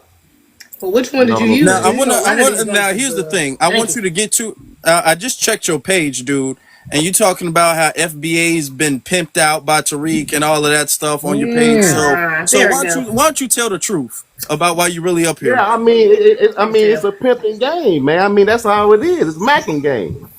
So I Who, mean, Like you who get who's followers, being you a who's gotta being have pimp? a Who's pimped? presentation. pimping It's all about somebody? Who's marketing. pimping? If you look at that video, at the video I have Iceberg Slim at the end. Now, Iceberg Slim, right? If you know about Iceberg Slim, a lot of companies hire Iceberg Slim based upon his knowledge A of plebiscite project. attracting individuals. He got a Can I lot of say his this? You money called from Tariq being Nasheed hired my by a lot master of on the other companies. Please line, mute And right? up the for reason a why I moment. know Let that, me say this. the reason why I know that, because I Audience. actually have a business degree, and we actually had to Okay, read yeah, me Iceberg too, me Slim's book. too, in entertainment business. So let me say this. There is no state who is going up for reparations requiring us to have a DNA test done. Correct? Correct. As far as I know, the federal government, when we go for federal, would not have us do a DNA test, right? A DNA test is not admissible for ethnicity in court. You do not need the DNA test to do your genealogy. And I'm someone who has taken the big three. Okay? So the only thing I find really, really accurate with that is the relative matching to the living people. But I wouldn't hold too much stock in the ethnicity part of it or the what's that racial classifications of it because they change with every update. As the data sample changes, the data set changes. So please stop encouraging people to take those tests when things are still being funny and this one's getting sued and that one's getting sued. This one's Right. working with the No, police and that one's working with the police. Cut it out, audio. If you're a Okay, we criminal, don't I need mean, that's what's going DNA. to happen. If you actually committed a crime, that's you're going to expect that. The answer to that: don't commit crimes. That's I simple. mean, that's very, and that's inherently, may I please, that's That inherently is anti-black because the stats will have people thinking that we're 13% of the population committing 80% of the crime, but we make up over 53% of the exonerated in this country, and Right. that's for nonviolent crimes. It doesn't include violent crimes, which is actually goes up to 77% and fluctuates between those two percentages. So that's very disrespectful and anti-black for you to say on this panel, which is filled with black people who know better. So please do better. Don't say that again. Well, I Do mean, not. and it's Do very not. oblivious for you to think Do that we not don't say that commit again. crimes, man. Because there I'm are from the black people streets, who are man. We sitting, commit there are black crimes, people, man. excuse I'm me, gonna there tell you are black straight people up, who are, man. I there used are I used to black people, sell I back in don't the care what you're day, so going to that's tell me, criminal. there are I black used people to sitting sell in back in prison the cells days, right man. now who have been accused of crimes they did not do commit, not sir. overtalk And her. so please, please watch how you I talk used to to black sell back in people. the Do days, not man. That's overtalk her. She criminal. didn't See, land, you're audio. one of those. I know who you are. You're one of those people that loves to. You do this weird elitism thing that you're doing No, I right just keep now, it keep it real, man. I don't sugarcoat nothing. I as if just you keep it know more real. than the other people in this room, I just keep it real, man. All you gotta do is just Okay, okay, simultaneously push I down just and keep it real. disrespect okay. black We're off people the because you we're off the literally just topic. came out here So and said don't commit crimes when we know that there are black Yeah, people in don't this commit crimes. country You don't have to worry for about no centuries DNA. Don't who okay, have commit been no crime. accused of criminal behavior and not actually committed those crimes. You're Did I very accuse disrespectful, anyone? No, I sir. just You're said very don't Okay, commit so disrespectful. okay. crimes. We're Let's gonna I move move thought we on. on. wanted We're to gonna move move on. on because We're we're gonna not on forward it. topic. Yeah. So we're gonna move Yeah, on. let's go. All right. So now we're gonna get to Let's go back Blackbird. there. Okay, Get the button there. Blackbird. You got one chance. Blackbeard, Blackbeard. Yep, I'm here though. Blackbeard. Okay, my bad. Uh, yeah, I wanted to say, I'm confused to why people mad about the whole identifying as FBA. Like I was on the live with the same person earlier, that audio dude, and as soon as I explained why I don't identify as African American, he got the going off on me and calling Tariq Nasheed my daddy and master and all this stuff. And honestly, I never heard of Tariq Nasheed for real until Right. I got on TikTok. Right. So, I tell people a lot of folks who claim FBA don't even know me. So yeah. so I identify as I always identified as just Black American. I never heard of FBA until I got on TikTok. But I will push forward towards FBA because I'm a foundational Black. I'm not an MIS. I trace my You ancestors want back. me? You know me. I'm What? not an Thank immigrant. you. Thank you. So I will agree with what he's saying about the FBA, the term. Yes, I agree with that. Yeah, I agree with it. But it's like, why would I want to latch on to a people that sold my ancestors? I never understood that. And to hear, I grew up in Detroit. I'm from Detroit, and it's an African brain shop damn near on every corner I live in, and they all say we're not the same. They tell us this. They told us this my whole life. We're not the same. So why would I want to latch on to somebody who, to people who don't want to, accept us for real? That just never made sense to me. And that's all I got to say. All right, appreciate that, brother. Yep, thank you very much for that. Let's get to FBA Wolfie. Hey y'all, how y'all doing? Good, how you doing? Delineation is not as xenophobic. Delineation has never been about hating any other ethnic group in the United States. My people, we're non-violent. We often have non-violent, excuse you. We often have nonviolent movements. You have never seen a foundational Black American, an indigenous, a Creole, a Gullah Geechee, or anybody from this lineage raised up against anyone else due to skin color, race, or ethnic group. Y'all often say a xenophobic and miss the meaning of it. A xenophobic means to fear. I don't fear you guys. I don't fear you, your culture, what you eat, who you are. You're the ones that's actually a xenophobic about yourself when you immigrate to another country and you willingly give up your culture, your language, your food, your heritage, your lineage. I'm starting to call y'all Berlin Conference descendants because y'all don't even know who you was before the Berlin Conference, and you constantly questioning us as if we don't know who we was before the Berlin Conference. Y'all constantly talk about your master this. That's very xenophobic, by the way. Y'all often talk about your master this, but you had over 13 masters and no Africans, which I wasn't African at that time, was included in the meeting. They literally taught y'all everything that y'all know today, even gave y'all your own school systems. And yet, y'all don't have no xenophobia for Russia, and they was a part of the Berlin Conference, but y'all have a xenophobia for Black Americans, and it's not a xenophobia. Y'all racist. Y'all anti-Black American. Y'all anti-American. And then y'all want to play this African and this African as if we are causing you harm. The most harm that you get is from the people that look like you, your leadership. And you're not a xenophobic towards them. Yes, you are, because you move from your own culture. So I don't want y'all to continue to play these Africans because no Black American, especially a foundational Black American, has actually put you in your face to face. We have never put boots on the ground for you. I ask y'all to take these words as a warning because we're not raising or making organization to harm you. We want you to stop being a xenophobic and racist towards us. If you don't know what it is, when you say we don't have culture and we are the culture, when you say we're uneducated, we have more college degrees. When you say silly stuff like we have no fathers or we have no mothers, and y'all have no fathers and y'all have no mothers, and y'all have the most children living homeless in your country, in your land. We're gonna have to get past these white stereotypes if y'all want some unity, but it's not right now. Delineation has never been about hating on an African. Delineation has been about our reparation. Y'all are in our numbers, and Yes, we need indeed. y'all to delineate from our numbers. And I bring this up often. And no, I do not have HIV. I was an investigator for the city of Houston. Oh my God. Um, Okay. and I'm just gonna land it with this: y'all are in our numbers for the HIV rate. Africans they come over after Obama lifted that ban. They brought over millions of Africans in the United States to study them, how they maneuver through the United States with their disease. And now they have 5 times the higher HIV rate than Okay, our Black we American gotta women. code that. Okay. Yeah, yeah. So That might trigger then something. we Thank gotta you. say Thank like you. House Thank in you. Thank you. Virginia. Thank you. That we Okay. got to. Thank you. Afro, Huh? Tyreek, I just got a picture of Gavin Newsom approves a slavery agency. Yeah, yeah, I know about that. It's a nothing burger. It's another study Okay. commission. They've approved a study commission to discuss reparations, and what they're gonna do is hire a bunch of tethers and pay them to be over the reparations discussion, just like they did with the reparations commission out here. You had a whole bunch of non-FBAs sitting on the panel, so that's a con game. So we're not even excited about that. All right. Yeah, that's true. Let's get Thank to you for Ish. the insight. Oh, peace to the panel. Apologies for my outburst earlier. I just, I don't like that.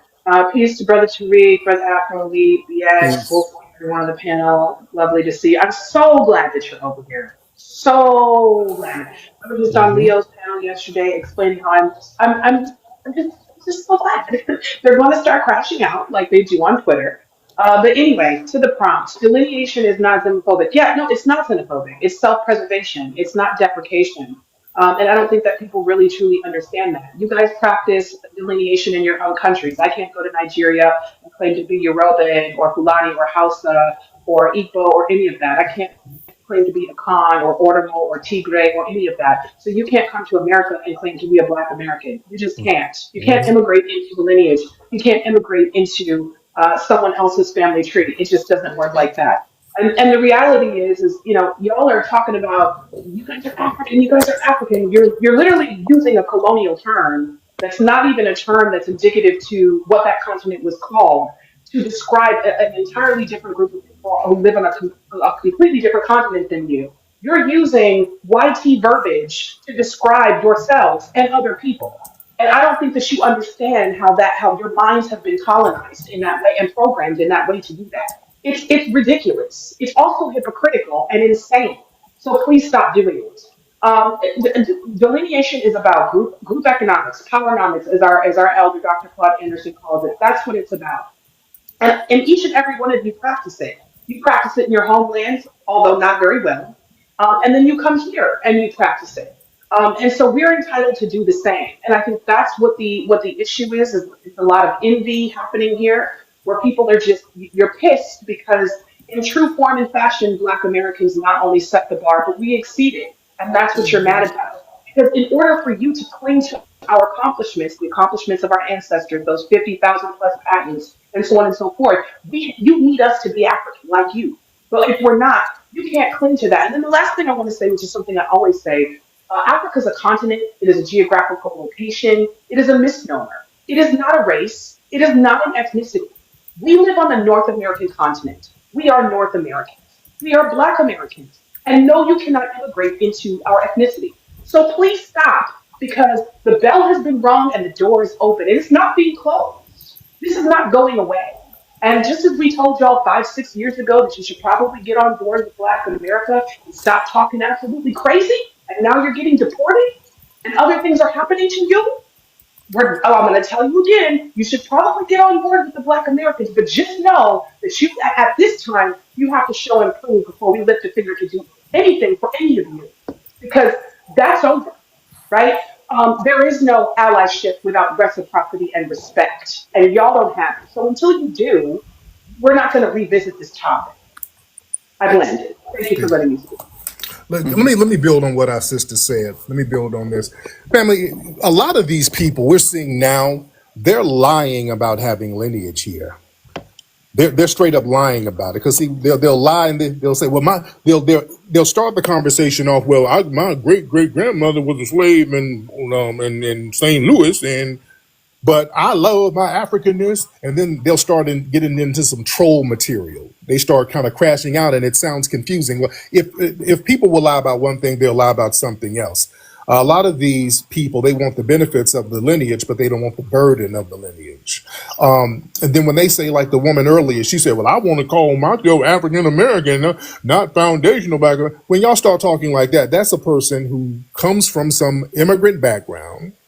You want to use the term African American because you know it's a vague term that can apply to anybody. And you're definitely trying to muddy the water and muddy the distinction. And them saying, well, I just don't want to let go of my Africanness stuff. Listen, you don't have that much of an affinity from Africa or for Africa over here, because Africa ain't really done anything for us like that. It's okay to be Pan-African and all that, but when y'all start talking like that, that's very disingenuous. That's a way for people who are non-FBAs to sit up here, get among us, and muddy the waters. These people don't really have no lineage here, and if they do, they're anchor babies and they have dual allegiance. So we really got to watch some of these people in their shady tactics when they come up and talk. Yeah. Tariq, let me ask you a question real quick. You coined the term foundational Black American, and you really got the essence or idea of that from Dr. Claude Anderson. So my question is to you, when did it like click to you that African American was too vague or problematic for us to use? Oh yeah, well definitely with Claude Anderson, who's my mentor, and Claude Anderson really broke it down. He broke it down heavy. For decades, Claude Anderson had used the term Native Black Americans, and I would use that term. And he was telling us, and even in his book, The Black History Reader, he talked about how we have to stop using the term African American because that term disempowers us, and that makes us equivalent to immigrants. And that was a term given to us by the DNC. Yeah, so that was a term given to us in 1988 by the DNC with Jesse Jackson. So he said, look, we are Native Black Americans. We are the people who built this country from scratch. We are the culture of this country. And he went on talking about how exceptional we are as a lineage, which is true. And you had another brother named Norris Sheldon who kind of said the same thing. And he used the term descendants of American slaves. So there were elders who were already delineating and telling us the importance of delineating. Now, I started using the term Native Black American a lot, but sometimes that confused people because they would say, well, do you mean Black people who are mixed with some of the red natives? And I'm like, well, not really. I mean, people who are descendants of slaves. And then we started using the ADOS thing because that came from North Sheldon, and Strappy and those guys started saying ADOS. They kind of remixed that. And I promoted that hashtag, the ADOS hashtag. But that confused people too because they start saying, well, is it a group? Is it an organization? I'm like, oh, no, no, no, no, no, no, no, no, no. But now Strappy and those guys was telling people they're the leaders of the damn lineage. So then that got muddied and that got confusing. So I started using Native Black American again. And then I said, you know what? We're foundational Black Americans. When I say we have a different lineage, I'm talking about the people who are the foundation of this country, the foundational Black Americans. So it was just an off the cuff thing I started saying. And for some reason it took off. It just took off and everybody's using it now. And here we are. Now that brings me to another question because I remember when we were all using ADOS and then you developed the term foundational Black American, but you at the time you were cool with Strappy and them. So when did you realize that ADOS was not really it? When did you realize Right. that? Yeah. And in fact, the ADOS hashtag, it didn't get nothing popping until I started promoting it. That's when it blew up. I I ain't started, about to teach yeah. something about it either. Yeah, it blew up when I started promoting it. And then Strappy and those guys started getting a big head and they clearly got co-opted by the DNC and they start running around telling people they're the leaders of the lineage and all this stuff. And I'm like, no, no, no, I'm not with none of that. They kept going around doing that. The media kept coming to me asking me about ADOS because they looked at the analytics and they saw where the push was coming from and they saw it was coming from me. So that's why in all those big articles about ADOS, they would always mention me first. And that was pissing Strappy and those guys off. But I didn't have a problem with them. I said, I'm just not with no group shit. I ain't with no group. ADOS as an organization, I've never co-signed that. I've never sanctioned that. I ain't never been a part of that. Anytime I talked about being an American descendant of slaves, I'm strictly talking about lineage. But they kept muddying the water. So I said, hey, foundational Black American. Ain't no leader, ain't no group. That's what it is. And so it just took off from there. And then ADOS just became a dead brand at that point. Yes, indeed. to be honest, when I first heard it from you, I thought you created the term or coined the term because you were the Right. first person I knew who said anything about it. You know, Oh I yeah, didn't know many who they people. were. Yeah, they thought that. Yeah, they thought that I coined it. No, I would always give. That's Yvette and Tone. That's them. They came up with that, and shout out to them for the hashtag because that's what it was. They turned it into a hashtag, and I thought that was brilliant. Now, Strappy and them running around talking about, well, I'm the leader, I'm everybody's mama. No, stop it. All right. None of that stuff. Nobody was listening to anything else. Just the hashtag was something that we could tweet easily without having to type a whole bunch of characters in the damn Twitter. That's it. So we just moved away from that and just started using Foundational Black American, and that was simpler. With no baggage attached to it. We weren't telling people to go vote down Democrat and all that stupid shit. Hmm. None of that stuff. Just be who you are and respect your lineage. Yes. And even in the term ADOS itself, that's still a little vague and can be Yeah. problematic and co-opted in Yeah, the because verbiage. a lot of Caribbeans start saying, "Well, I'm a descendant of slavery in America, and the Caribbean is the America." They were doing that, so that got a little testy too. So again, we had to tighten the language up even more. And Yeah. so foundational Black American, that term, that was the one term that just couldn't be remixed no more. See, people could remix Native American. Somebody can say, well, hell, I'm a Native Black American. Well, I have a black grandmother from 3,000 years ago, who or wherever, but now I'm a white Native American, so I could get reparations. So they could kind of low-key remix Native Black American a little bit. But you can't remix foundational Black American. That's the one term. You can't co-opt it. You can't remix it. It's a very specific term, and it's a very powerful term. And that's the problem that a lot of people have with it. That's why they're belly aching and crying and whining about it all the time, because it cannot be co-opted. So what the Tethers like to do, they try to redefine it. They start coming around. It's a group. It's a leader. The only people who talk about leader and group, it's always Tethers. None of us talk about no damn leader because it's not no leader, no organization, none of that shit. None of us say that. I ain't never claimed to be no leader. Nobody ever claimed me to be their leader. The only people who say that are lying ass tethers who are mad because they're standing outside the juke joint and they can't get in. Yeah. Yes, indeed. Yes, indeed. That's Tariq Nasheed. Y'all make sure y'all follow Tariq. Okay, we got a special guest here. Y'all make sure y'all follow Tariq. Just click his Yeah. profile and y'all follow. He's on TikTok now, so he's doing live. So y'all definitely want to make sure that y'all follow, so that way when he does a live, y'all can get the notifications and all that stuff, and then send him a gift and all that. Because Yes. he's gracing us with his time. You know what I'm saying? He's a very busy man. All right. Afrobeat. Black Vanguard is in the request box. He asked, can he come up?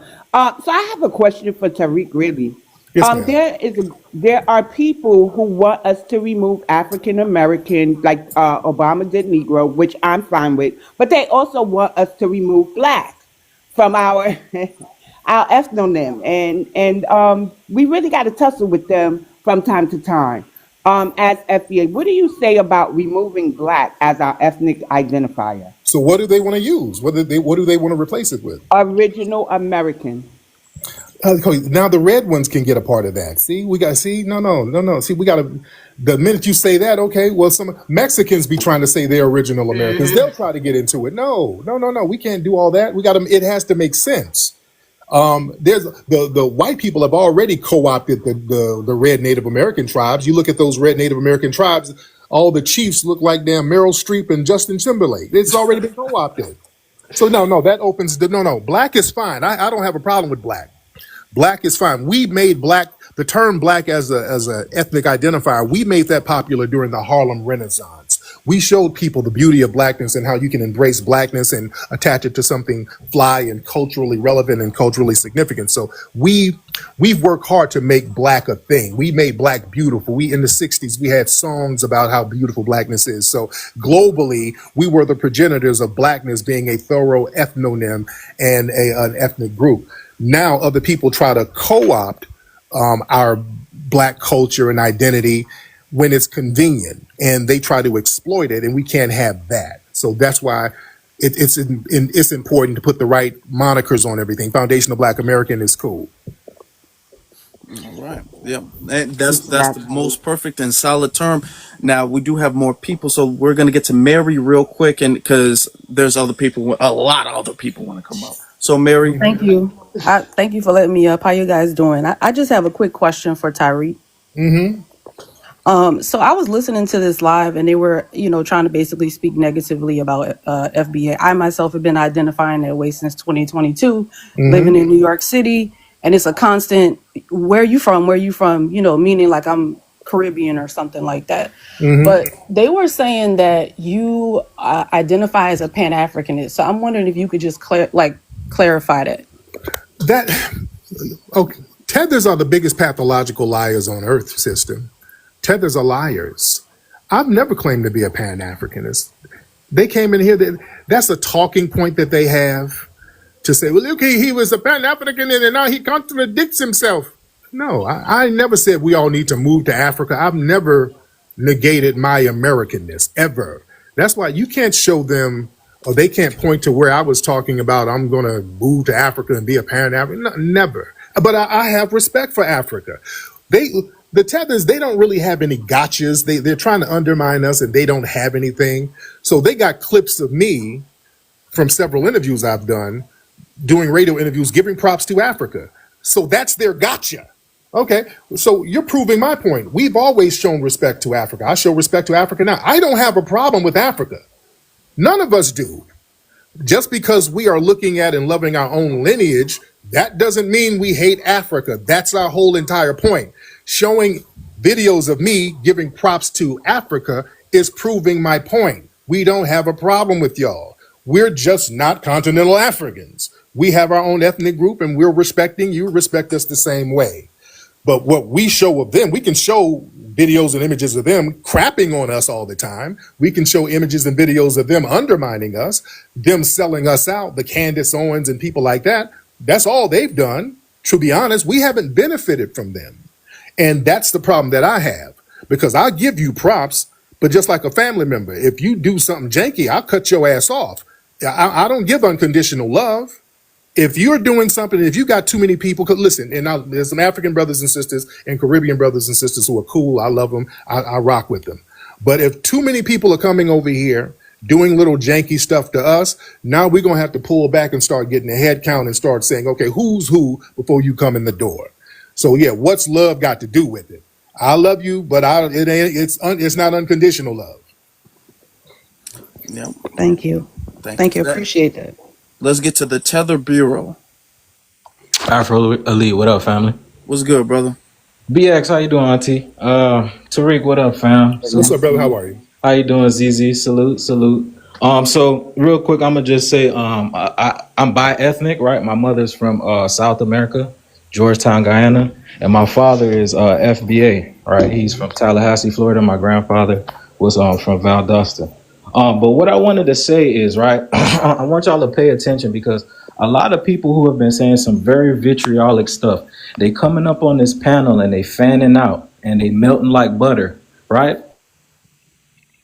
Instead of standing on the business that they've been standing on for the past year, right? I've only been on this app for a few months, but ever since I've been on here, it's a lot of these Pan-Africans that are facilitating disrespect towards Black Americans, right? And they're doing that by way of including them in the chattel slavery story, right? They're facilitating that disrespect by allowing people to come on these panels and give all of this pseudo history where they're tying certain tribes that just don't fit, right? And so I just want y'all to know the whole purpose of them continually coming up and asking Tariq about, well, do you deny Africa? And a lot of people are playing some silly identity politics on here. Very silly identity politics. And that just shows me that it's a lot of people that don't plan on doing nothing, right? They want to sit online and play identity politics. It's from a couple of different sides too. I'm not going to hold you. But what I wanted to say is they want Black American people, right? Like, think about it like a cake, right? It's a bunch of ingredients that go into a cake: eggs, sugar, milk, et cetera, right? They want Black American people to only observe the sugar that's going into the cake and not all the rest of the ingredients that makes Black American people Black American, right? So with that, I just wanted to say there's a lot of these organizations, EBLA, they're doing a lot of troll stuff online. They're incentivizing a lot of these continental Africans to come amongst us and just create a whole bunch of disarray and separation and division. And the thing about that is a lot of Black American people have things to kind of agree on ourselves. So they finding little avenues to kind of, poke the bear and fan the flames a little bit. So I just want to put y'all on game about that, and just beware, because a lot of these Black American Pan African dudes, they're facilitating that disrespect. It's sad to say, but it's true. Yeah. They facilitating that disrespect. So I just wanted to say that to y'all, man. Love y'all. Y'all keep doing y'all thing. You already know. Thank you. Love you too. Afro, can I just ask Tariq one more question? The Tether Bureau, he came up and he identified as bi-ethnic. Cash is bi-ethnic too. I do genealogy, and when I started doing genealogy here, bi-ethnics had a question and I have bi-ethnic children. The bi-ethnics here, though, because I do remember you saying that if we have one foundational Black American parent and one from somewhere else, we can still identify as foundational Black American. Can you explain that to people so we could stop having the whole you're not really foundational if you have a parent from somewhere else? Yeah. So yeah, it's still a part of your lineage. I mean, your lineage is your lineage. That's a numbers game. If you have a parent, a grandparent, or somebody who comes from this land, who was classified as Negroes, 1700s, 1800s, they're part of the foundation of this country. That's a given. Now you have people who are mixed with, an African immigrant or a Caribbean immigrant. And they might have dual allegiances. Now, that doesn't negate, if they were born on this land, that doesn't negate their FBA lineage. But the problem with that is we have issues with them acting as representatives, because a lot of times they'll have dual allegiances. Now, people with dual allegiances, we don't know what side they have more of an affinity for. This is why a lot of Native American tribes, I use, I think the Seminoles, one of those tribes, in order to be a chief of a tribe, both parents have to come from the lineage. They didn't want like mixed people to be chiefs. Like I'm going to use the Seminoles. They had a guy named Osceola. Now Osceola was part Seminole, but he was half white. I think his father was white. So Osceola, many people believe he was a chief. He wasn't a chief because he didn't have both lineages going back. So he was still a part of the tribe, but he could not be a representative formally for that ethnic group because of the dual allegiances. And that's what issue we have now. A lot of folks come up here talking about they mix, but they hate the FBA side. You know what I'm saying? Because they might come from a family who looked at us as a come up and looked at us as just a group to exploit. So that's the issue. Yeah, like Amanda Seals. Yep. Yep. This is a perfect example. I also want to. I'm glad that the brother brought up Pan Africanism, because we had a live about that the other day. What went wrong with Pan Africanism? And it's interesting that Pan Africanists allow disrespect and anti-black racism, or in colonization, really, of foundational Black Americans. But when we say something that's unfavorable about the diaspora, here they come talking about, hey, we all from the motherland and we all need to get along and y'all need to stop with that white rhetoric and the alt-right stuff. So Pan-Africanists are very one-sided with that. And I think that that's one of the things that went wrong with it. It's become this thing of Africa is not to be criticized. And listen, Pan-Africanism, man, since the 1960s, or even in the 50s, they were the CIA and the FBI. This is well documented. They were funding these Pan-African organizations, and they were funding them to keep tabs on us over here and to infiltrate certain movements and to keep our focus off of what we're owed on this land. You notice, if you go to universities, they have an unlimited budget for Pan-African studies, African this, African that. They'll give you a blank check for that. Because that's not a threat. Us looking over to some non-existent country that don't exist no more in Africa, having an affinity for that, they'll fund that all day, because that doesn't disempower anybody. And that also lets a lot of other people come over here and disempower us. The only time they start having a problem, when we say, you know what, Africa is cool, but this is our homeland here. We're foundational here, and we want to study and talk about our political structure and our ethnic structure right here on this land and take ownership of it. Now that becomes a problem. Now we're all xenophobic. Now we got to be inclusive. Now we're being selfish. So when you got this kind of pushback, you're doing something right. Yes, indeed. And now, let's be honest, they have no points on the board. This is the truth, and this isn't to be mean or hateful to them, but truth be told, they really don't have any points on the board. And even the ones that do the, the Kwame Tourés who've come over here and they've done what they've done, much respect to them, they had to join our team in order to do anything. Okay, now see a sister, the one who was up here. She said Pan Africanism is working in Africa without FBA. Where? Where, ma'am? Because people are just saying stuff. If you say something, show some proof. Where's Pan Africanism working? And if it's working, why y'all whining about us all the time? It can't work without FBA. It can't work. It can't. It can't work. Let's stop playing. You can't get nothing going on. You have nothing going on without foundational Black Americans, and that's the thing that's chapping everybody's ass. Y'all ain't got nothing going on. Anytime something happens over there overseas with these people, they calling us. Anytime they get kicked out of a country somewhere, you can't even go back to your own homeland.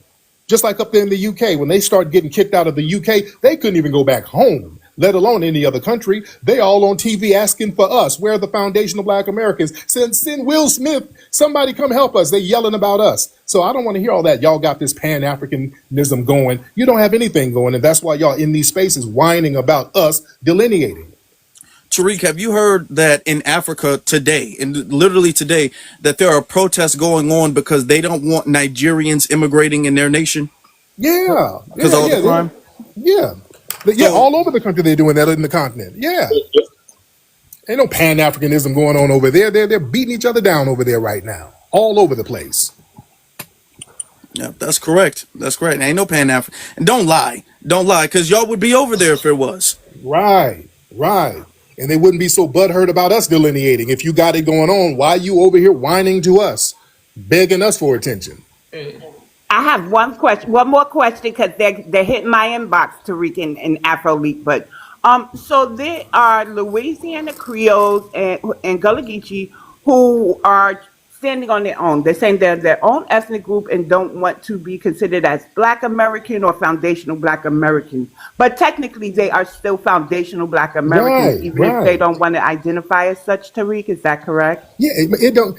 Listen, if you were, I said this yesterday, if your lineage goes back here, no matter what you do, you're still going to be foundational just based on logic. If you are Black and an American and your lineage goes to the foundation, whether you like it or not, you can say, oh, I hate America, but you're still foundational Black American. You don't have to say it. You just are. That's just what it is. If you are in a coma, you can't move, you can't speak, you're in a coma for the next 10 years, you still going to be a foundational Black American, just based on logic. So if you want to call yourself something different, I mean, knock yourself out. But your lineage is still your lineage. That's all that is. That's true. And there's nothing that you can't remove that, replace that, change that. Nobody's the leader of that. Nobody can strip you of that. Right. And Nope. it's not because I say so. That's another thing. Because if somebody says they foundational Black American, Tariq is your leader. No. There's people who don't even know me who understands that they're foundational Black American. It's just what you are. Is it? The word foundational existed. The word Black existed. The word America existed. Some words just logically go together and it makes sense. And that's what it is. Yes, indeed. FBA Soldier, do you have anything you would like to add? Yes, sir. How you doing? Afro Elite, ZZ, BX, and Tyreek. It's an honor My to be brother. panel with y'all. Mm-hmm. Yeah, so just a couple things. First of all, I wanted to debunk the fake genealogist that came up here talking nonsense about that he can trace his lineage by name back to Africa. Um, any real genealogist will tell you how pretty much impossible that is, because in real genealogy, there's something that's called the 1870 brick wall, which means that that African slaves weren't recorded on the census until 1870. And me myself, I do a lot of research to debunk these fools. So I like to refer to it as the 1810 wall, because um, the people that's on the 1870 census, you won't find many of them that if you find them on the 1870 census was born before 1810. And before 1870, the only place that you can find slaves by name is on Domestic Slave Manifest. I found my great great great grandfather on a Domestic Slave Manifest in 1834. He was transported from Alexandria, Virginia, to the port of New Orleans, and he ended up in Natchez, Mississippi. And Anything beyond that, like if you look at like 1840 or 1830 censuses, and you look at the YT people who own slaves, their slaves are on there, but they're just listed as slaves. So so anybody that says that they can trace their direct ancestry by name to a slave ship and then to an African tribe is ridiculous, because a slave that came on a slave ship will their name will be Clicks and Pops, and I don't think the Washington was writing that down. So it's just absolutely ridiculous. You know what I'm saying? So I knew when he said that he was being disingenuous, and I'm glad Afro Elite looked at his page and called him out on it. That he really is just a Tyreek hater, and like my brother said, Tyreek, you got a lot of these people that's coming up to your lives and acting like they cool with you, but they really have a lot of vitriol towards you, and in your presence, and in your presence, and the fact that you have 1,000 people on your live, they don't want to embarrass themselves in front of 1,000 people, so they come in front of you and they fold like lawn chairs. Oh yeah, oh yeah. And one more, yeah, brother, real quick. Okay. And that plane. Yeah. Last thing, and I just wanted to address the lady who was talking about I'll never forget my African ancestors. You know what I'm saying? And this pan goofy talk on here, we call them pan goofies, and I'm the pan African public enemy number one.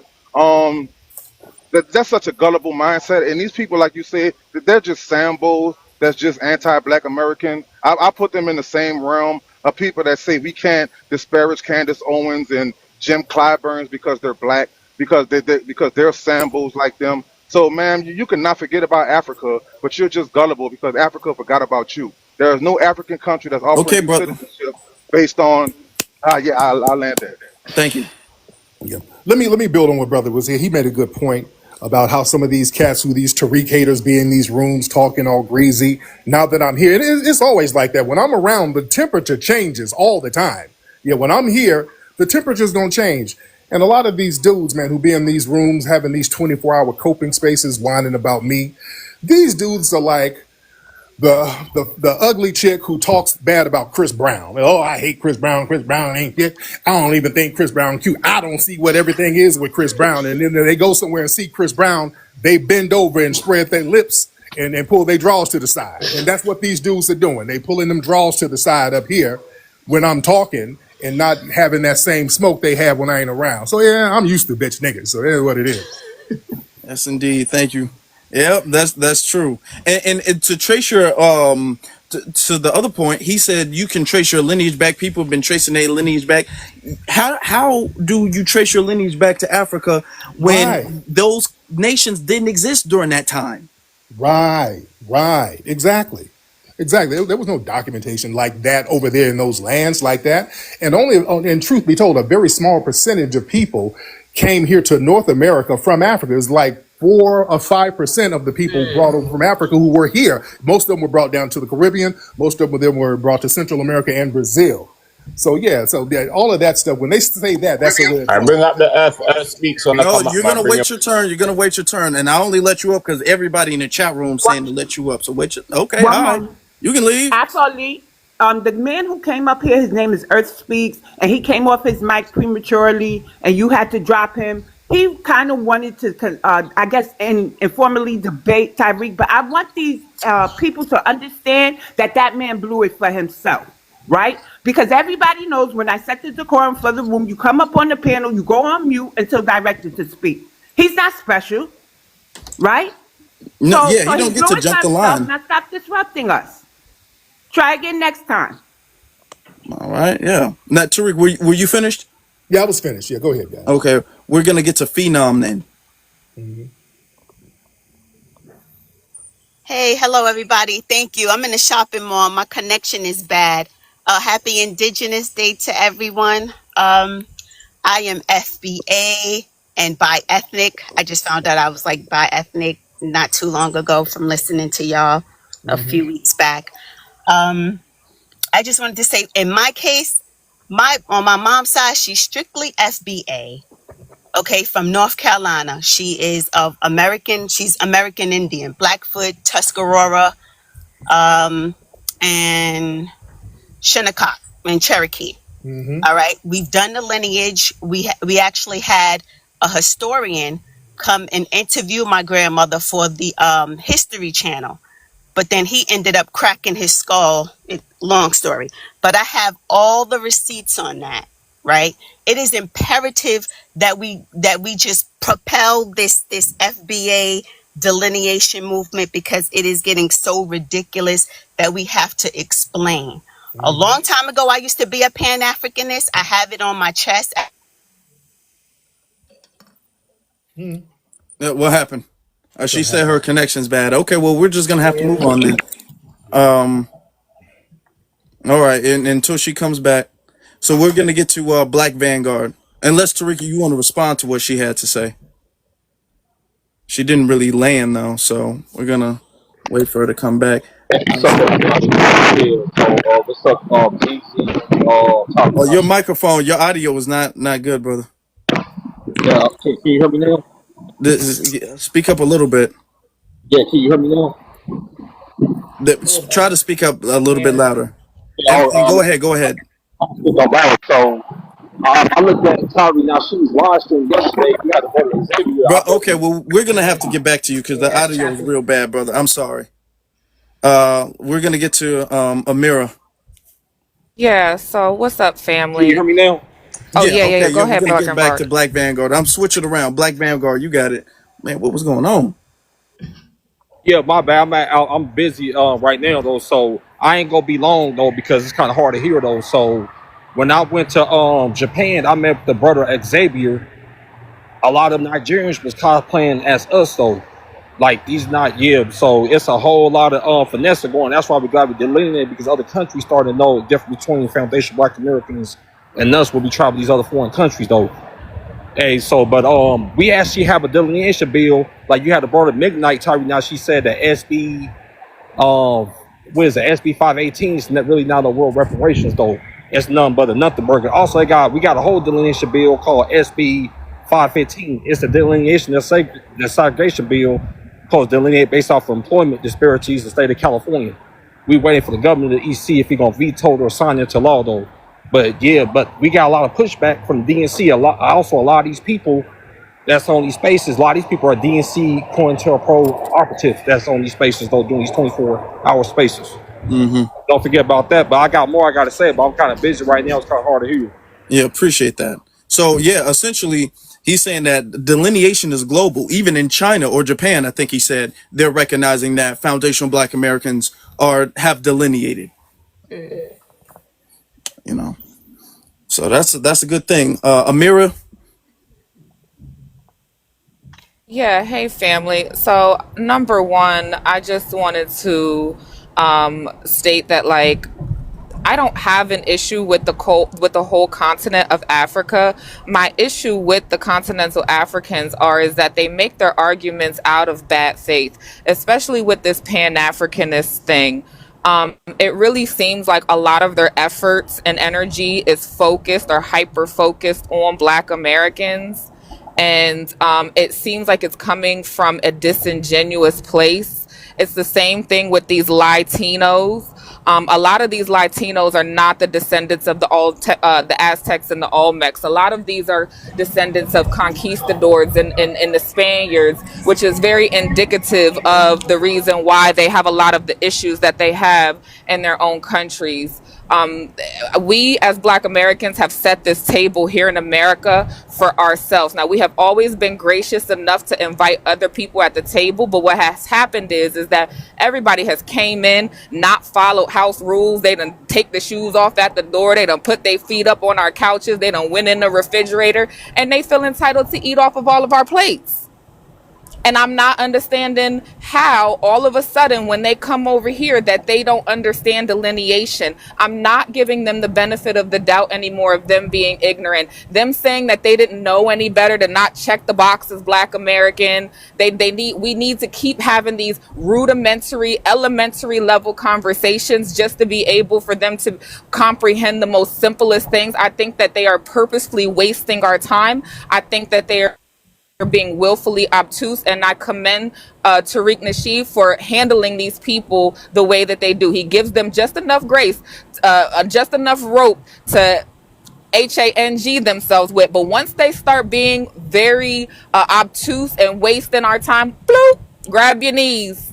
These people hate home more than anybody. I think that there needs to be a case study done on how these people are so adamant on making us them, but they don't even want to be them. And that's all I want to say. Thank you for that. Thank you. That's very true. Tariq, let me tell you, what we deal with a lot, and I'm glad you brought that up, Amira. What we deal with a lot is these Latinos who are white. These are white Hispanics. They'll come up and we'll be all like, "You're a white Hispanic." They'll be all like, "Oh, well, no, I'm native. I'm native." So these Hispanics are now all of a sudden trying to claim native, instead of saying that they're really Spaniards, or they aspire to be Spaniards. Even on their paperwork, they classify themselves as white. They don't put native on their paperwork. But then when they'll come into a panel or discussion, they'll be all like, "Well, I'm a little bit native, I'm a little Afro, I'm a little Spanish." Remember when AOC did that? "I'm this, I'm that, I'm a little bit of everything." But on the paperwork, they'll say white. And that's how they operate. One last thing. The president of LULAC said, "The Negro is not my ally. Let him fight his own battles." I think that we should just follow their lead. We're not their allies. Let us fight our own battles. Y'all fight your own battles. Stop calling for this black and brown coalition. There's never been one. It will never be one. That's true. The brown don't exist no way, so it couldn't have been one. Can I say this? I just Tariq, want are to you say there? this to the people who, yeah, Tariq is there. He's I was on muted. mute. For some reason, I was muted. Oh, okay. Did you hear what I just want, Did I'm you sorry. hear I what was just want said to, before? I just wanted to make sure he heard what was said. Yeah, no I heard it. problem. Okay, all right. To the people in the chat, we do not keep a disruptive panel. Afro Elite's panel is one of the few most calm panels, right? And he's still able to pull the numbers. So please tap up the screen. Let's get this live to about 200K likes, please. There's over 800 in the room. But I just want to clarify verbally instead of written in the chat where things can be misconstrued. We allowed Earth to speak on the panel. He immediately came off his mic. And the grunt he gave, I don't even know what that was. So not to be disrespectful, but disrespectfully be respectful, or you get dropped. We're not obligated to be disrupted by you guys because you want him up here to talk to Tariq. Yeah, he can come up. Yeah, he's one of these troll guys. It sounds like it might be one of these troll guys who just pop up and they just need a platform to just start lying and wasting So what you time. Is he want? one of them cats? I don't see him in Okay. the I don't Tell see him him in the to chat. request. He's in there. I seen him. And, Okay, let me just see. hit the Yeah. request. Yeah. Who you wanna? It's up to you. Who you wanna drop for him? Let me see. We're gonna get sir. You said you had a question for Tariq with the maroon thing. We're gonna let you ask your question, then we're gonna drop you. Yeah. I just wanted to make it quick. So on the FBA website, I know the flag is for purchase, but I was just wondering if Tariq, if you're ever going to be able to also put the maroon flag up too, because I would like to have that as well. There were some few people that I know who was interested in also flying the maroon flag as well, and we just want to know, you have that out for sale yet? I'll look into that. I'm not looking at the site now, but I'll look into it. Okay, thank you. Yes, Okay. So I'm gonna bring him up. I just want to kind of set the pace on the ground rules. This is gonna be a respectful, engagement. There's gonna be none of that grunt stuff you did earlier. That was kind of weird. So let's just keep it respectful. That's all we asking over here. And I'm gonna bring him up now. And Afro, I hit you up with some gifts for earlier. Sorry, I had a little delay earlier, so that's why I apologize for that. Okay. All right. right. This is all Yeah. love. It's all love. Oh, hold on. So for some reason, it's doing this switch thing. I'll bring you back up. So, it's Yeah, doing this switch thing it's when I'm trying to TikTok bring does people that a up. lot. It switches Yeah, the I don't know. That's placement of the weird. names. Yeah, I clicked his name and it switched. Hold on. Yeah, it did it again. There you go. That should Okay. be it right there. So let's just let him go. Let him go, everybody. You got it, Earth. Hold on, you want me to? I can say something now? Go I ahead. don't want to get blocked or something. Wait, let's let Tariq is not here. Let's wait for Turn your Tariq camera off. Don't to come run back. now. Okay, Tariq's here. Go ahead. I'm here. Okay, hold on. Please don't take my camera off though, because I want to provide some receipts because that's what I do when I go to talk. I don't like to just talk. I like to provide the documents to prove what I'm saying. Oh, So, Are we but learning it? I have a couple simple questions because I see that y'all is just trying to undermine the Aboriginal movement. So I'm gonna ask you a couple questions because you said that our lineage in the Americas goes back to Africa, right? some, and there are Aboriginal people here who were black. One moment, guys. So you said Americas. Are you including the Caribbean in this? Yeah, absolutely, absolutely. Okay, there you go, Because Terry. the real scholars of this knowledge know that the kings lived in the islands and controlled the mainland from the islands. That's another thing that this man is doing and is disenfranchising us from the people in the islands. But you can look up King Philip's War, and it very Oh clearly God. shows that the people in the islands were taken from the north, brought into the islands, changed into Christianity, and then brought Who's back around the land. slow down. Who's disenfranchising who from what? Well, I mean, that basically, when you say that the Haitians, who are the Arawat people, that means the children of the sun, and I know you don't really know the cultures. You're not really a scholar of this stuff. You're just making up stuff as we go along up here. Okay. But I want to I ask you haven't a even question. said So, are nothing. you I haven't even basing? talked. I want to have a scholarly discussion with you. But you So, just are made you an One basing? moment. accusation. Hold on. Let's let him go. Let him One go. moment. Okay, you just But made. I Tyreek, haven't you even sound a said little nothing. bit low. I I'm haven't gonna even ask you a said nothing. question.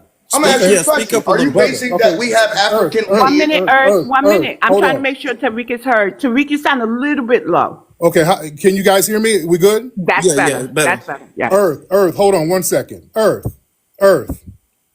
Can you just calm down and just if you got a question because you doing all this passive aggressive stuff. I haven't said nothing. You're like, well, you don't know nothing. You ain't got the knowledge. You calm all that down, bro. Talk to me like a man. Don't do all that feminine bullshit. Just talk, bro. I don't know you. I don't know anything about you, brother. I don't even know why you mad. All right. Because you've been, I don't know if you've been mad at me for whatever, and you've imagined that we've got some kind of relationship. You're a stranger. I don't know why you hostile. You already worked up and making false accusations. I haven't even said anything. See, you leading people astray. But don't do that. I'm here. Just talk to me about what we're talking about now. I I'm don't doing a know lot of you. work up here. I don't know what your ideology is, brother. I don't even know what you're talking about, to be honest. So What? I'm going to break Let's it slow down. down. Let's do this. Let's do this because I'm not going to have no bad faith argument. What's your real issue you have with me personally? Let's My stop this real issue bullshit that I because had now with you personally you is that, plebiscite babbling. What I mean, if issue you're do going you to have ask me with a me? question, you got to allow me to answer you. Okay, I'm asking you because you talking. All right, well, allow me to answer you, though. The king of Haiti was, and you don't know about the king of Haiti. We ain't doing Because that. you've been saying that the Haitians are different and that they are immigrants to North America and all of that is bull crap. That's a How lie. are they not immigrants? Because the Arawak people are the same people, just like the Taino Then why do they or the have to French. immigrate here? See, right? You're not even letting me. You're Why not do they even have letting to me have a immigrate sentence here? right now because Okay. I'm going to No. You're not going to. outclass you. Why do Haitians have to immigrate here then? First of all, that's not immigration. When you're coming from the islands to the mainland, that's something that Caucasians made up, and you're perpetuating. You're helping them. How do you So, get? Then how do you get deported? because Then why back do in the they get day, deported? The Haitians are the Arawak people. The word Arawak Then why do means they the have to children. immigrate Well, here? you want me to answer, or do you want to just keep Because on you talking? just plebiscite babbling. Well, okay, no, because I actually know the real histories, and I'm No, proving you that you don't, don't. sir. This is jail Right? babble. This is No, I have goddamn the jail. documents You to just prove it. saying shit. I have the You want documents to prove what attention, I'm dude. saying. I have the documents to prove. This is what I do I do this for a Dude, living. you are a tether. Okay. All right. So let You're me a ask you a tether. couple questions. You're a Then let me babbling ask you a tether. couple You're just questions. saying shit for So what are you attention. basing? You are just That saying shit. we have African lineage on? What are you You're just basing that on? saying shit. I want to know. I'm asking you a question. You're One not even. moment. If you're I'm Caribbean, not he's going not to. BX, talking BX. to It's in you. my own lineage. I know. You just It's in my own saying. lineage. I'm a This is Dunbar. We had prison castles babble. in Antigua, which is in the islands, You're just and we saying had castles stuff. in the mainland. So I'm not just babbling. This is in Yes, my you own are. You're genealogy. not making any So you're a sense. liar. You're You're a just saying liar, dude. shit. You're a liar. You just want attention, sir.